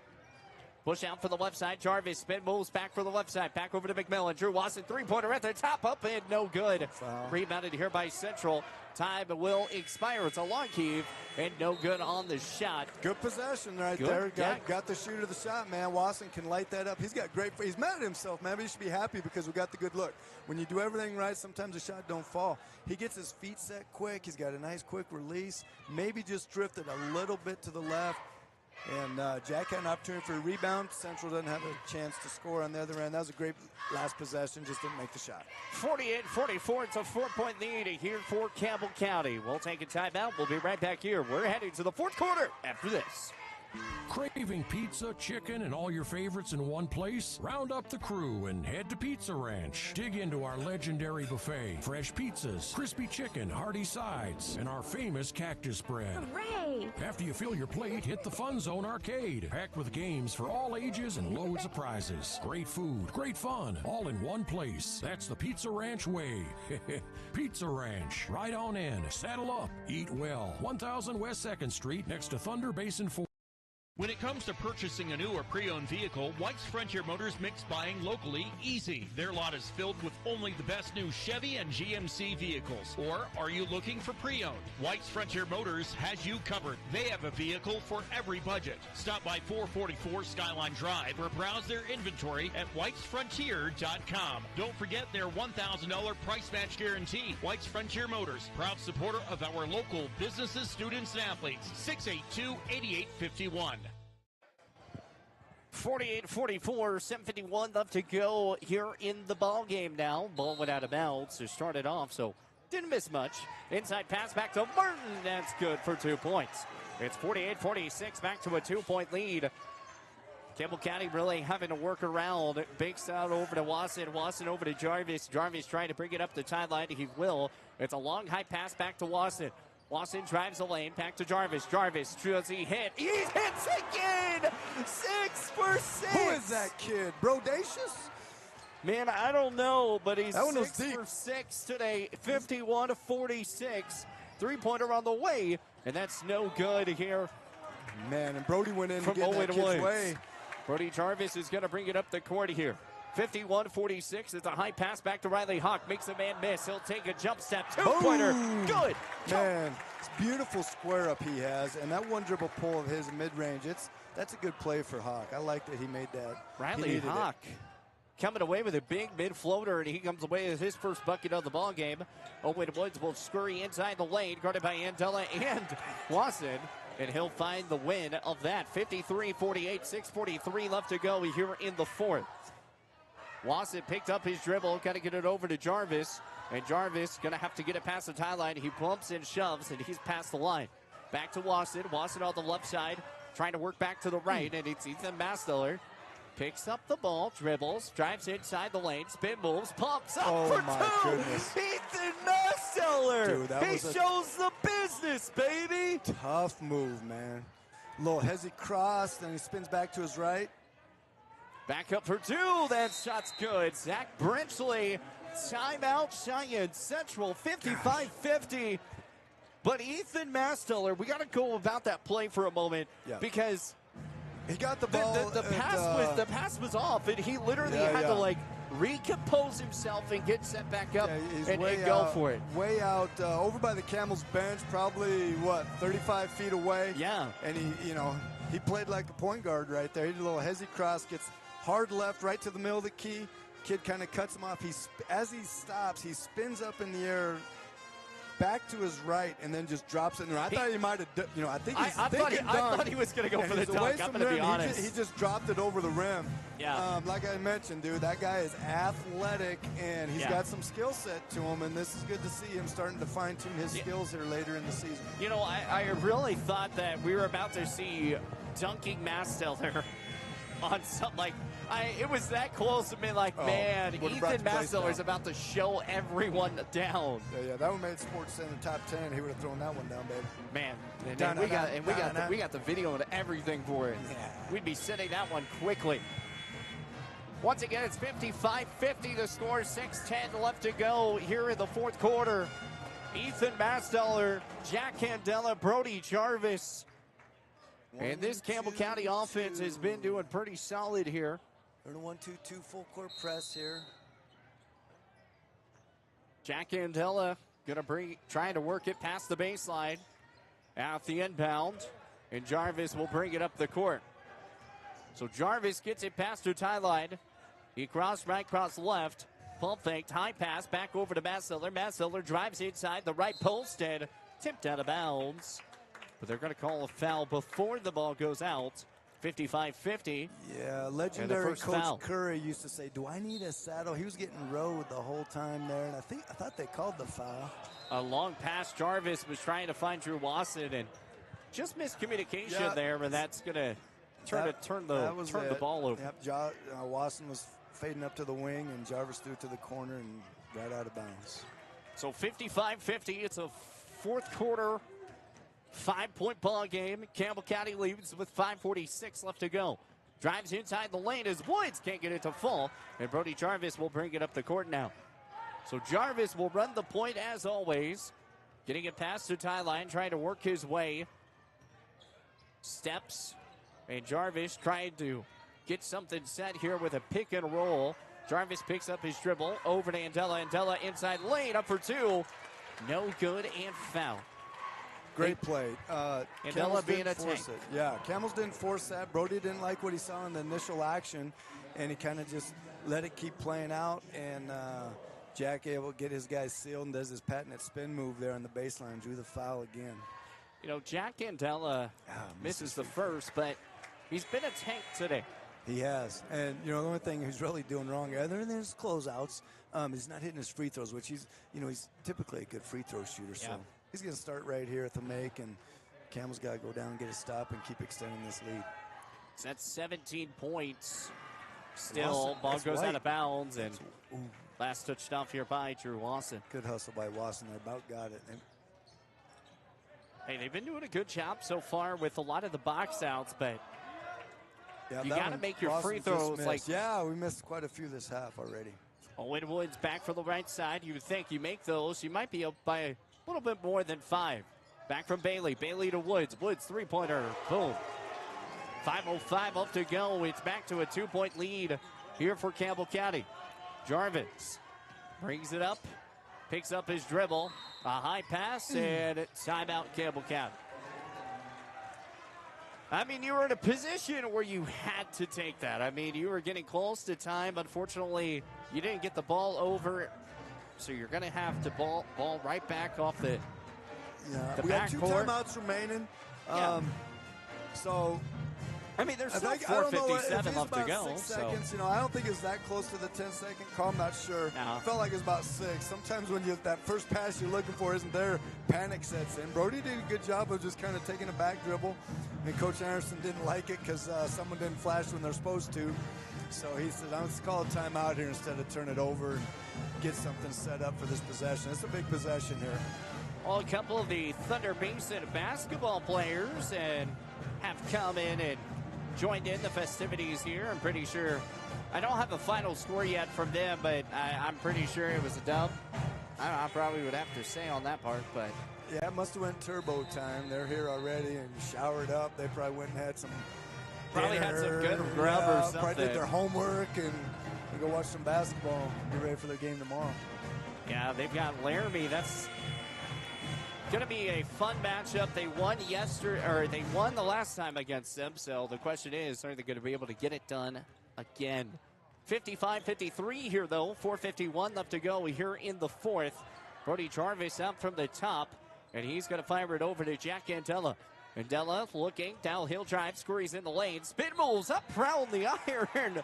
Man, Jack Andela being a bully. Spinderella Jack Andela. Went to his right, spins back to his left, and he's got a great left hand as well.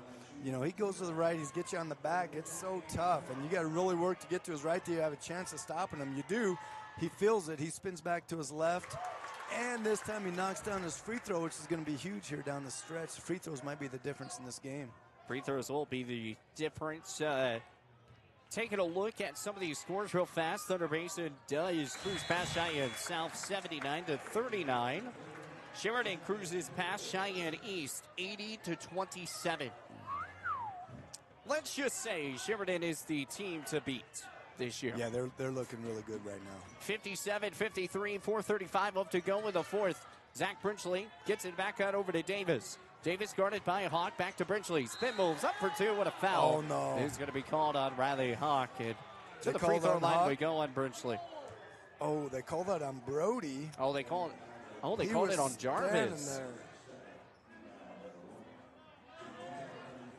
I don't love that call. He was standing there. The kid spins out of control.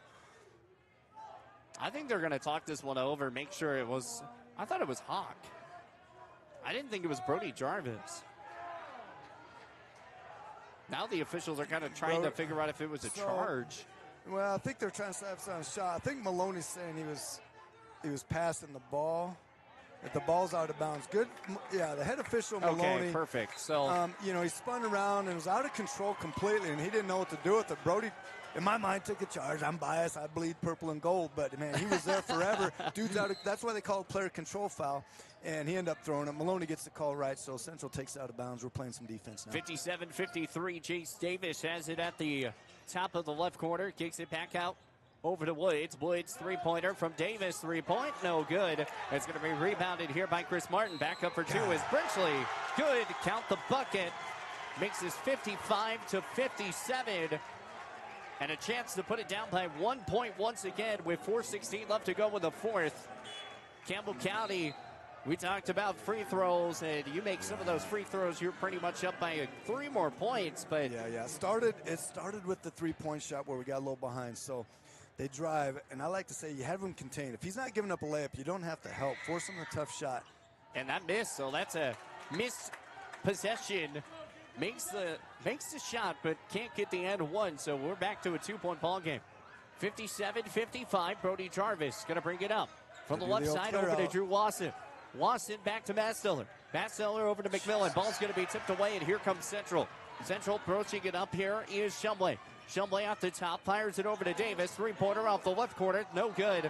Way off the mark. Ball goes out of bounds. Last touch shot by Ethan Masteller. Yeah, they got open look. They were fortunate they didn't knock it down, but again, another offensive rebound. So right now, that's really hurting the Camels by not able to secure those rebounds because the Central's missing. Camels just aren't coming up with the rebound right now. So it's going to be Shumway going to bring it up from the backcourt to the front court we go. Shumway from the left side. He'll move to the right. Guarded here by Riley Hawk. Shoots it back to Davis. Three-pointer. That's good. Jace Davis off the left corner. It's 58-57. The Indians have the first lead of the ball game. Yeah, that's what I was mentioning earlier. We don't need to help. Don't help. Don't leave the corner. Jarvis back to Andell, and that ball's going to be ripped away. And it's Central with the basketball. 3:19 left to go. Here in the fourth. Central leads by 1 now. Here's Bridgely back out over to Woods. Woods off the left corner. Back to Colin Bailey. Bailey trying to work around Jarvis. Picks up his dribble. Back out over to Davis. Davis hit that big three-pointer to start it up. Up for two off the iron. No good. Davis gets his own miss, though. And he'll fire it back over to Bailey. Bailey, three-pointer on the way. That's no good. Trying to get the board. Colin Bailey goes up. And that's a jump ball or a foul or a tackle or whatever. I don't know. Jump. They're going to call it jump ball. So the whistle's blowing. There was no hand gestures for a significant. If a fist means a foul, an open palm means a violation, Yeah, and then the two thumbs up is a jump, and all of them blew their whistle, and there was nothing for there was good. nothing. It seemed like forever, 4 seconds, and then one of them put two thumbs up, jump ball. Unbelievable hustle by Brody Jarvis there to get the Camels the ball. 2:47 to go. Jarvis at the top. He's going to fire a deep one over to Andella. And Andella's got the inside pass back to Wasson. He was open, had it. Jack Andella, three-pointer at the top, baby! It's good! Jack Andella from downtown! Beautiful play by Wasson. Jack just stepped into it, just calm as could be. Huge shot by Jack. 60-58, 2:23 left to go with the fourth. Back to Davis. Davis at the top, pushing it up. It's 60-58. Campbell County leads by 2 now. 2:15 left to go in the fourth. Three-pointer on the way. That's no good. Ethan Masteller off the board. That was good D. Just down and close. Bringing it up here is Ethan Masteller. Drives it off the baseline. Shoots the mid-range floater. No good. Andella trying to get the board. No good there. That was just a missed possession. Campbell County, they went too quick. I think they should have just pushed the ball back out. Yep, if it's not an easy layup or a wide open three, I'd like to see work some clock. Yep, work some clock. Drives inside, left hand up for two. Count the bucket. The bucket falls. Connor Shumway layups it in. To the free throw line we go, and that's why we say you're trying to go too quick. You've got the lead. Yeah. I don't mind him attacking. I don't mind the attack, but if it's not there, easy layup, get away from it. If it's not an easy layup, yeah, attack, no layup, no dunk. Okay, let's pass it up top. It's down, up, over, duo we call it. Connor Shumway. Yeah, this guy's a veteran, man. That's a big play by him. Forced the ref he to makes call the it. shot. 61-60. The second lead change of the night. Brody Jarvis going to bring this one up. Actually, really the third. We've had 2-3 quick ones here in the fourth. Jarvis past the tie line. Trying to push it up, bringing it up the line. Steps back, pump, shoots the two. Mid-floater, no good. Jack Andella trying to get the board. And it's Owen Woods. Once again, just another missed possession. And a minute 25 up to go. You have plenty of time. Yeah, they're gonna work the clock here. I don't know if I wouldn't shoot it unless there's a wide open layup if I was Central. And Jack's gonna have to get on guard. Drives inside up for two. Ethan Masteller's hands are straight up, and they're calling a foul. They're calling a push on Ethan Masteller. He had both hands up. Said he jumped forward. I'm not sure. You know, all that's going on down in Jack's world down there. You know, if he got that call, Jack could probably shoot about 20 free throws a game if they called every time that they put two hands on Jack. Exactly. Well, trying to make it a 4-point ball game now after two missed possessions. Central has taken the lead off the backboard. No good. Jack Candela off the board. And Riley Hawkey is going to pass it out over. That's tipped off of Central. And it's going to be Campbell County basketball. A lot of time down three. They can go get a quick two. You know, they can even work for an easy two. Or they get an open three, take that as well. Drew There's Lawson. a lot of time. It's going to bring it up here past the tie line. Trying to work cross court. Drives. Pump fakes. Having to get around. Timeout, Campbell County. Ethan had him ISO'd. He picked up his dribble, though. He did. He could just lobbed it to Ethan. He might have thrown it down with two. 63-60. We're going to take a 30-second timeout. Campbell County down by 3. The Indians gaining some momentum. We'll be back after this timeout.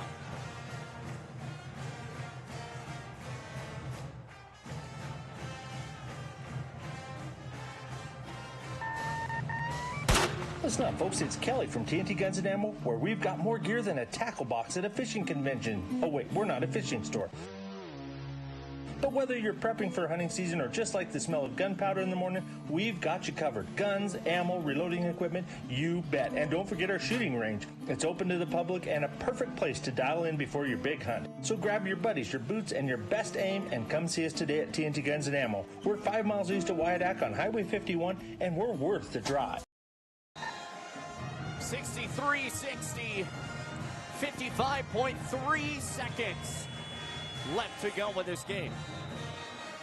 Cheyenne Central. Yeah, some big plays by the veteran guys there down the stretch, get a couple hand ones attacking the rim. But 55 seconds, a lot of time. You go high-low, you can attack the rim, take layups. You know, like I said, you take an open three, take it. I say you just play here, get in your press. You have one timeout. Gets the ball out over to Jarvis. Jarvis at the top. Remember, you don't have to shoot quickly.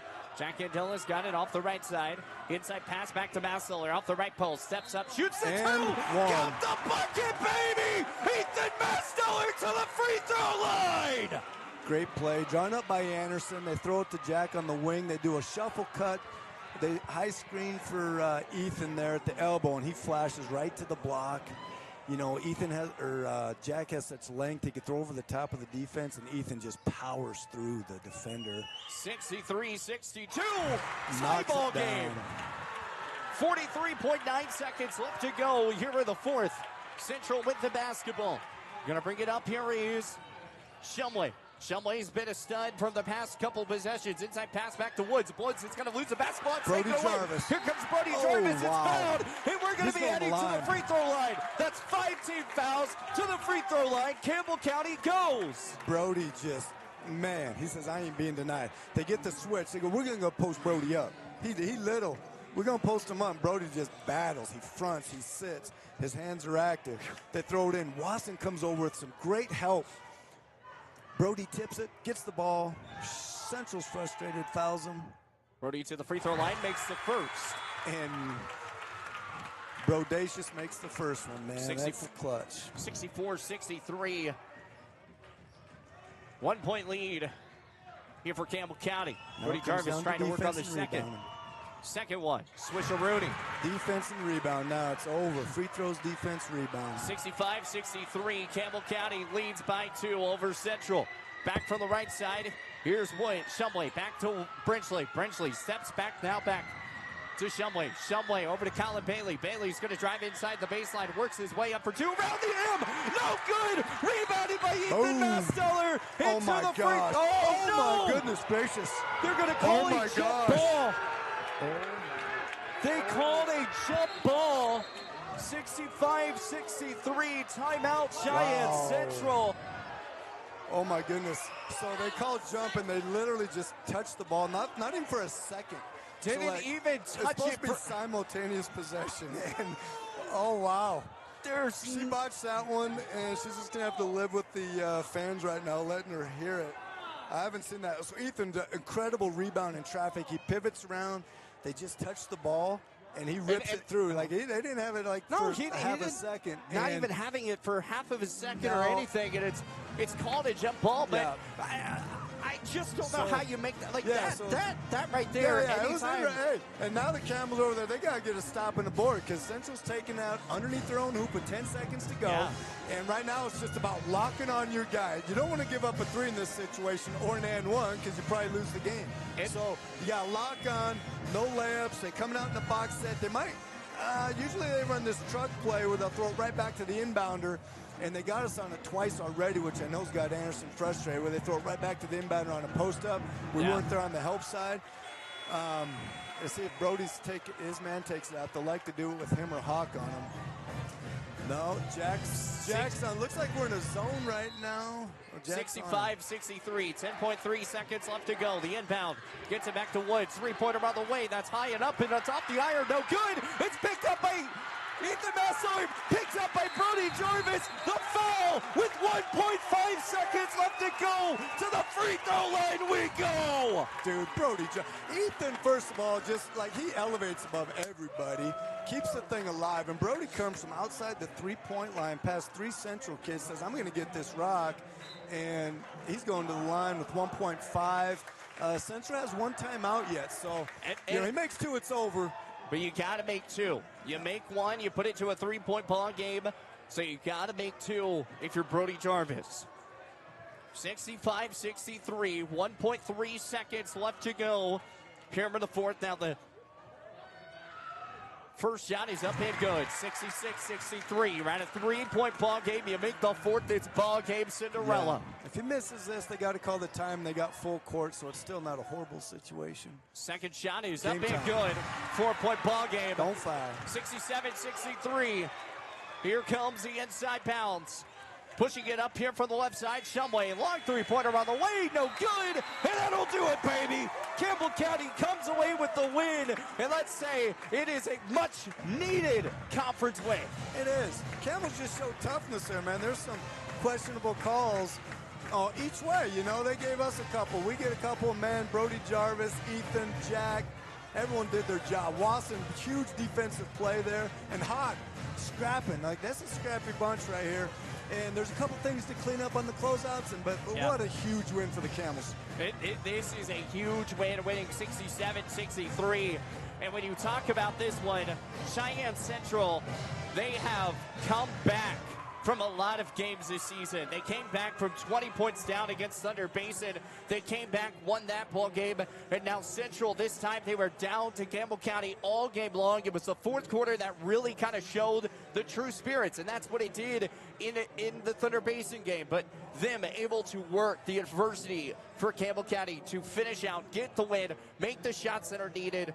This was a big-time win, especially when you have a game tomorrow against Cheyenne East, who just got absolutely obliterated by the Sheridan team that's probably going to win state this year.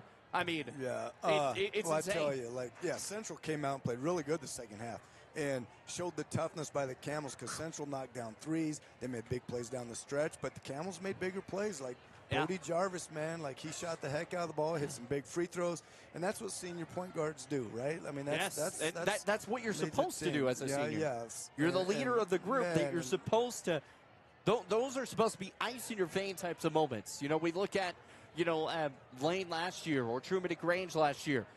In that state championship game when he had to, shooting those free throws there at the end. You have to have ice in your veins to get it done. And Brody just stepped up there. He was calm. And there's no one in the lane. I knew he was calm, and he's fake high-fiving everyone because the lane was cleared. Yeah. And so he's not nervous about it. He's he's like high-fiving boom, guys. boom. Yeah. There's no one there. He's high-fiving the ghost guys, Yeah. Hey, I've been to the free throw line. I've made a ton of these when no one's in the gym, no one's watching. I'm in here by myself. And now the lights are on. There's 1,000 of people here, and he just calmly knocks them down and ices the game. Well, when we talk about this, he went 6 for 6 from three-point land. We're going to talk about that when we come back. we'll keep it grooving. Once again, Campbell County comes away with the win, 67-63. When we come back, we'll be back with more of post-game coverage here on 97.3 Campbell FM. Fall is here, and that means cooler weather, pumpkin spice, football, and stylish sweaters from Soulmates. Whether you're cheering at the game, watching from the comfort of your couch, or just out enjoying the change of colors, make sure you're dressed for the season with the latest fall fashions from Soulmates. Find your perfect look with warm, cozy styles that are just right for every event. Visit them at 222 South Gillette Avenue, downtown Gillette. Soulmates, where fall fashion kicks off and keeps you a step ahead all season long. Looking for your dream home or the perfect commercial space? Are you considering selling? At Signature Real Estate Group, we've got you covered. Visit us at 1211 South Douglas Highway, Suite 90 for personalized service and expert guidance. Whether you're buying, selling, or investing, our experienced team is here to make your real estate journey smooth, successful, and guide you every step of the way. Call us today at 307-670-9222 and let us help you find the perfect place to call home. Signature Real Estate Group, faith, family, and real estate. Are you nervous about visiting the dentist? At Bighorn Dental Clinic, we understand and we've got you covered with safe and effective IV sedation. Relax and let us take care of your smile while you stay calm and comfortable. Bighorn Dental Clinic, professional service, personalized care. Looking for a way to straighten your smile without the hassle of traditional braces? At Bighorn Dental Clinic, we're proud to offer Invisalign, the clear, comfortable, and effective solution to straightening your teeth. BighornDental.com. Around here, the work starts early, and we wouldn't have it any other way. From lush green lawns in the summer to reliable snow removal in the winter, we're here year-round to keep your property looking its best. At Strands Lawn Care, we take pride in every property we touch. From backyards to business fronts, it's about more than landscaping for us. It's about helping our community look its best. We're your neighbors. We shop at the same stores, our kids go to the same schools, and we treat every property like they're our own. Because at the end of the day, this isn't just where we work, it's where we live. Strands Lawn Care. Local people, lasting results. Looking to control access to your property? Trust GateTech, your premier access control partner. With over 20 years of experience, GateTech offers custom-designed automated gates for sale or rent, backed by long-term service agreements. Whether it's industrial, commercial, or residential, we build systems that fit your needs and your budget. From simple remote entry to systems you can control from anywhere in the world, we've got you covered. Call 307-939-GATE or email gatetech@westernserviceswi.com. Looking for exception. And welcome back here on 97.3 Camel FM. Chase Worsley here alongside here with Bubba Ladke. And 67-63 the final. Campbell County faces adversity and gets the job done tonight. Here once again here on 97.3 Campbell FM. But Bubba, I mean, we take a look at this game and we've talked about wins that are needed for Campbell County a few different times. And, you know, after that St. Thomas More win on Monday, you know, it just kind of feels like the momentum kind of needs to be on your side, especially when you want a good seeding heading into regionals. Oh, 100%. I mean, this was a huge win for them and a momentum as we start to go towards the end of the season. And, man, everyone just did their job tonight. I mean, Brody Jarvis obviously just, like, took over. 6 for 6, saved from 3. Doesn't miss. Huge shots, huge rebounds. Big steal, like, yeah, he was unbelievable. Jack started the way off, and Ethan did what he does, man. He's just so tough on the boards and length and had a huge and one when we're down 3 with under a minute to go. Insane. And, man, that was big time. And then I mentioned Brody on the, you know, him and Wasson on the, they're going to post that guy up. And he's like, no, dude, you ain't posting me up. I mentioned it before. He said, not today. He looks in the mirror, you know, everyone sees him as a little miniature poodle, man. He looks in the mirror. He sees a lion. You know, that's what he sees. Brody Jarvis, a lion when he looks in the mirror. He doesn't know how big he is. He's got a big heart. He's got a heart of a lion, that's for sure. So that's a big win for the Camels. It was a really fun game to watch, and they showed a lot of toughness there. You know, and you say it's a fun game to watch. It was. I mean, you're sitting over here. You're up in the ball game. You're up by 3 or 4, and then all of a sudden you have Cheyenne Central coming back because that's just the team that they are. And you know, Cheyenne Central didn't have a lead at all until that fourth quarter. Yeah, they showed some toughness and made huge plays down the stretch, finding open threes and then attacking the rim and getting some and ones and some big rebounds. I mean, credit them for getting back in it and getting the lead and showing toughness for them where, this is a tough place to play and come on the road and drive 4 hours to play up here Yes, in it the Castle is. of Chaos. And so credit them. But, man, I was so happy for the Camels to see them persevere through all that. And I believe Central will be taking on Sheridan tomorrow at home or on the road, but Sheridan at home is how I was trying to mention it. This is notoriously the toughest road trip, right? Absolutely. Sheridan Camels, like you come from across the state. The first game is like it's tough. Tomorrow, it's a shorter turnaround, and usually a lot of teams scout for the first game for 70% of your scout during weeks for the team you play first. Now you go, and maybe they scouted Sheridan. Maybe they scouted Sheridan, a little more than they did us, But, man, Coach Anderson comes out with the game plan, or maybe the kids just know what their strengths are. Let's go to our big boys. Let's just pound it in the paint, and then it's going to open up like we mentioned, man. They got shooters, Wasson, Jarvis, and Hawk, man. They can fill it up at any time. We've seen Wasson whap down 4.5 without even hitting the rim. And Hawks, he knocked 3 down in a row, maybe a game or 2 ago. So it's just they just feed off each other, and that's what good teams do, and we're starting to see them starting to gel, and I love that. One of the things that, I was talking with Michael about at the very beginning, obviously, state champion Michael Biggs, but I was talking with him, he was just like, they've got all the pieces. Mm-hmm. They just got to get it meshed together, and it felt like tonight everything was being meshed together in the proper way that it needs to be, but it has to continue. It can't just, and exactly. Once you kind of feel it's the same thing we've talked about, last year when at the preseason you guys were having some issues, playing some really tough teams, and then you go into conference and you guys just get on a nice little learning spurt, and you just kind of keep on rolling. Yeah, and the kids, there's some injuries early, but I mentioned the cohesiveness last year's team from the get-go. I knew it was going to be good. I mentioned it, I wasn't scared to tell people we're going to be good this year, and we were, last year. I'm saying the same thing this year. Like, no, Camels are going to be good again this year. And the kids know it. They know, like Big said, they got the pieces. They know they got the pieces. Yeah, it's just a matter of operating together. Man, they really put it together tonight. I mean, they were just so efficient on the offensive end, making good decisions almost every single time down. That's what it takes.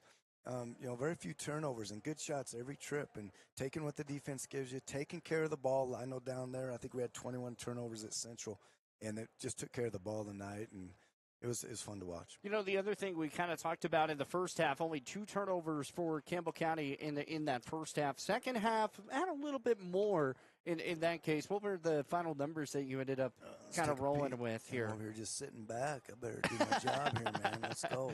Uh-oh. Oh, you're messing things up over here. There you go. Mr. Tech. I got a few technology. He's not very technology savvy, but we're working on it. We're working on building it up for him. All right, so 4, 5, 6 turnovers for the game, man. Like that's that wins it, right? That's Championships, impressive. Yeah.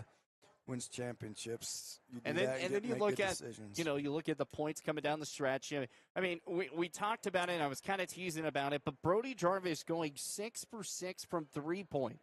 Yeah, I'm not just that's being crazy. a nice guy when he was missing, going 1 for 6, 1 for 7. Like, oh, he can shoot it. I'm not just saying that. No. I've been in the gym with him 10 at night and rebounding for him, and he'll hit 21 out of 23 3-pointers, beating the pro. Like, the dude can shoot it, man. And what's going to do is it's just going to allow him, because they're going to start closing on him hard. He's got the great eye fake, and head and shoulder fake. And he's going to go by guys. Now he's going to be right in the heart of the key. Yeah. And he's going to find other shooters, and he's going to find the big boys. So it's just going to make him that much tougher. It's just going to take some time, for him to kind of stay in this groove to where he needs to be. We saw Riley Hawk. He busted down a nice mid-ranger, and that was big. It was a big shot because that one kind of pushed back the lead for Campbell County. Yeah, Hawk. Cold-blooded right there on the shot, but you watch him play defense, and he's lighting the britches too, and he's worked hard on his body. Yeah. And a baseball guy, he's in there lifting, doing the speed stuff, and he's battling because no matter who those two guys guard, they're physically outmatched. So it comes down to heart and intelligence, and both those guys are really smart defenders. They're smart offenders, and, both those guys are – it's fun to watch the senior guards right now, and then Wasson, the sophomore, he's cold-blooded. Tonight he just did his job. And that with the guards, they just whose turn is it? You have a couple. Wasson didn't get his tonight, but next night he's going to get 4 or 5 threes. You just don't know, and that's what makes good teams. Is you have you got depth, you got different ways to score, inside out, penetration. So You know, Yeah. when you look at Coach Anderson, how big is this win tonight? Well, I think obviously Coach is happy, and he called a great game. That play he called to Ethan there. You know, I don't think they ran that all night, and it's something different, a little wrinkle, and we mentioned they could go for two, and that's exactly what they did. But it worked out. They got the old-fashioned 3-point play, and Ethan, man, he underneath, I love his patience where he gets a little peek fake. Yeah. And gets guys in the air because they're at a disadvantage, so they have to try to catch up. So anytime you got the advantage of the little fake, you know, gets them in the air where they're trying to catch up, and then he just powered through. He's a strong kid. You look at He's him a next to very Jack, you strong don't think kid. he's that strong. You're like, oh, man, you stand next to him. I mean, he's ripped. He's over 200 pounds and so athletic and springy. And we saw him take it to the hole from 40 feet away. Like, man, this talented kid. You know, and that's the thing. You know, obviously there was a lot of teams that were probably looking at, you know, Campbell County right now. They were just like, oh, man, they're kind of in a rough situation right now. They're, you know, not playing as a team, not doing that. Then Central obviously comes in here. They kind of feel that vibe, and here comes Campbell County. They when you're off some days, teams can come out and beat you, but this Campbell County team has just even proved more and more of why they could be contenders coming up, you know, making it at least to the state championship game or, you know, making it all the way through. As you said, they're a good squad. It just took time for them to all mesh together. We also have to give the situation of, you know, new head coach. It's not the same head coach. You're sitting up here in the booth with me. So, I mean, Coach doing a great job. You have to look at that, too. Like I said, they knew what their game plan was, and they came out and just hit Central square in the face. I mean, I don't know who told me. Coach Neary said something like that. Let's punch first, not get punched, you know, and try to recover as you're stumbling back. Like, Jack came in and, man, just smacked him in the face. I don't know, like four layups, and Ethan got one. It's like 10 points just right at the block, and just, you know, Central stunned, and then they did a great job. I talked about showing toughness for Central guys. They got some good senior leaders over there, but and then it was all about adjustments throughout the game. They go, okay, we got a front and back Jack. Okay, Ethan gets a couple. All of a sudden, we got shooters outside. Here comes Coach Anderson, someone with a lot smarter things to say, and he's got smart things. Than you and I. We're just rec guys. You and I just playing rec ball. I know all that's week all long, we do. Man. Yeah, let's go. I don't got the fancy my handheld today. I don't know where it's actually That's at. all right. I'm gonna have to find that because I need it for tomorrow. But Coach, I mean, first off, I mean, congratulations on the win. But what did you see from the guys that kind of changed things around? Well, I think, I don't know. There was a handful of things. Brody was really good, you know, and that was probably the biggest difference. 6 for 6. Yeah, and made free throws as well. And so, gosh, I told him after, it's like you can almost get emotional about it just because I'm so happy for him because I know how much time he's put in, you know, and I think offensively, this season's kind of been a struggle for him in the shot-making department, and we've felt all along the way he's playing offensively is not an indication of his skill set. It's just, shots weren't going in, and I'm sure it had to feel like a huge weight lifted off his shoulder tonight to come out and hit shots like we know he can hit shots, and he was just awesome for us. We saw a lot of times where Central was running the 1-2-2 press, trying to really kind of get you guys off your mark. I mean, and it kind of felt like, you know, at the beginning of the season that was kind of an issue. Now you guys have been able to kind of fix that to a T. What'd you guys do to kind of get that all smoothed back out? Yeah, I think reps help, obviously, and we've, I guess, been a little bit more intentional keeping either Jack or Ethan around the ball because they're pretty good safety valves. They can flash, and you can typically throw it to them. And then Jack I like because he's a good passer as well, and he can put it above his head and kind of survey. But I think, patience, you know, just not getting sped up against that stuff. But like you said, we turned the ball over 17 times the first time we played them. I don't know what it was tonight, but probably 10 or less if I had to guess. And so that's an improvement. And yes, you know, STM was similar and they pressured as well. So it feels like we're getting better in that area, which is a good thing. Man, your identity. Let's find our identity. By this time of the season, you want to find it like tonight. You establish it, right? You come out and just boom, right in the face. Jack, block, block, block, block. Your first 10 points, either him on the block or Ethan. I mean, was that a point of emphasis or what? Yeah, I mean, it's been something we've been talking about, but there's games you watch and you maybe wouldn't know it. And so, I had a good conversation with Jack the day before last and just put it pretty plainly. It's like it's going to be hard for people to handle you around the rim. I think that's where you're best for us. And so, yeah, for him to kind of take that challenge and just say, like, I'm going to be a beast. But, yeah, Ethan as well, you know, he's kind of getting a feel for playing off of Jack and crashing the glass pretty relentlessly, which he had some big offensive rebounds tonight as well, and made his free throws as well. Yeah. So, and defensive rebounds. For sure. And we saw a lot from Ethan Mastoller today. It kind of felt like he kind of turned on a different knob tonight. I mean, there were a couple times we thought he was going to slam it down on some defenders. I mean, he was pretty close, but what have you seen from his play style? I mean, he didn't play last year. I mean, he comes in, he's been a baller for so long, but, I mean, has the game kind of evolved a little bit more for him? Yeah, I think, like I said, he's definitely figuring some things out. I think it specifically as it pertains to what we're trying to do offensively. And so, yeah, taking a year off is obviously hard. And, you know, we played a little bit of varsity as a sophomore, but to go from that and then be thrust into a role where it's like, hey, we need you to score 15 to 20 points a night and get 10 rebounds and a lot of times guard the best. You know, it's like it's different than it was when he played as a sophomore. And so, no, I think his effort's been good. And you kind of spoke to it like, you know, he's as athletic as anybody in the state. So we got to find ways to get him downhill and get him at the rim because, yeah, he is really athletic, and he's been finishing the ball great for us. How do you feel when Brody switches off and the team's just instantly, they're going to go post him up? I mean, what are your thoughts? I feel okay if our help side is there, and that's been the challenge, you know, is like several times tonight, 2 baseline out of bounds for sure, where it's like we know what they're going to run.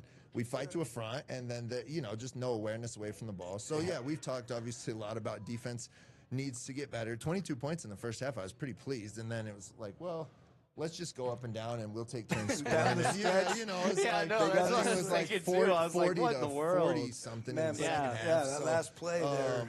It got a little crazy. Yeah, but I mentioned that on the inbounds, the truck play. And, nowhere to be found for poor Brody. I mean, it's no different than Jack on this end. Like, we've got to understand, teams are going to fight to a front. They're going to load the help. So then as coaches, it's like, all right, what do we do to counter that? And it's no different with, we wanted to switch 1 through 5 in this game. I felt like we could do it.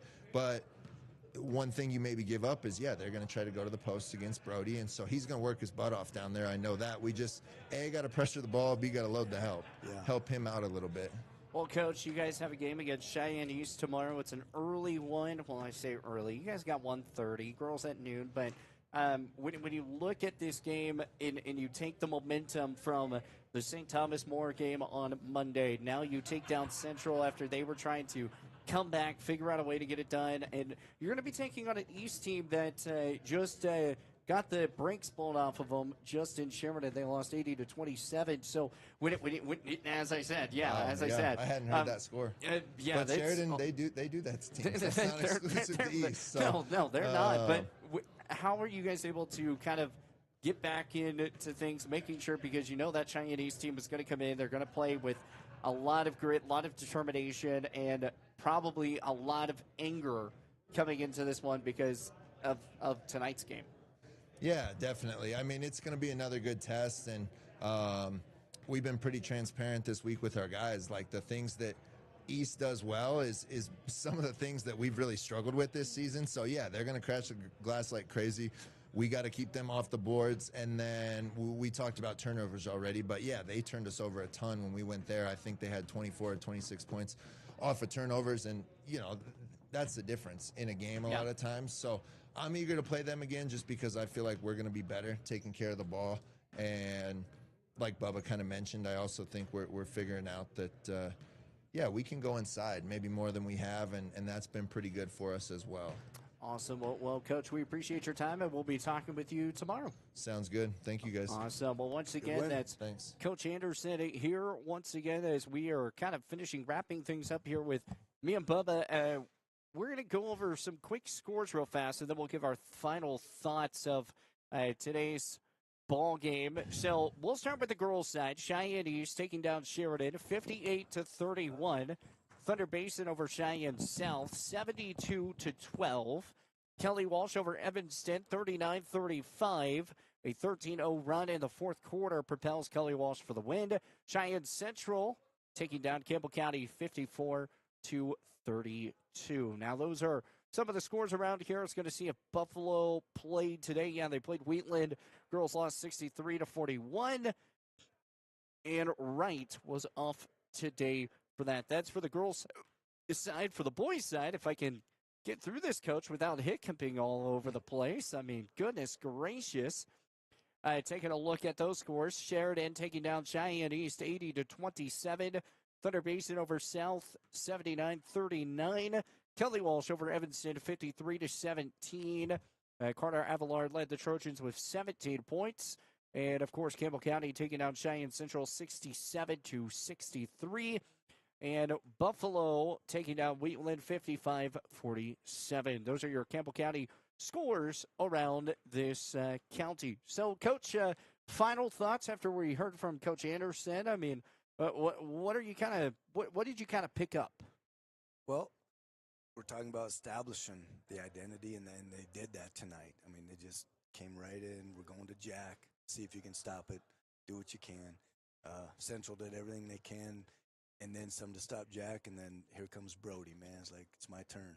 My turn, indeed. And you could tell Anderson was, I mean, he's a bit emotional, you know, as am I, because you've seen the kid just put his heart and soul into this game, into this this school and community, and for himself, just to make himself a player that he is. You watch him walk through the halls, and you would never think he's a starting point guard for a 4A basketball team in the state of Wyoming.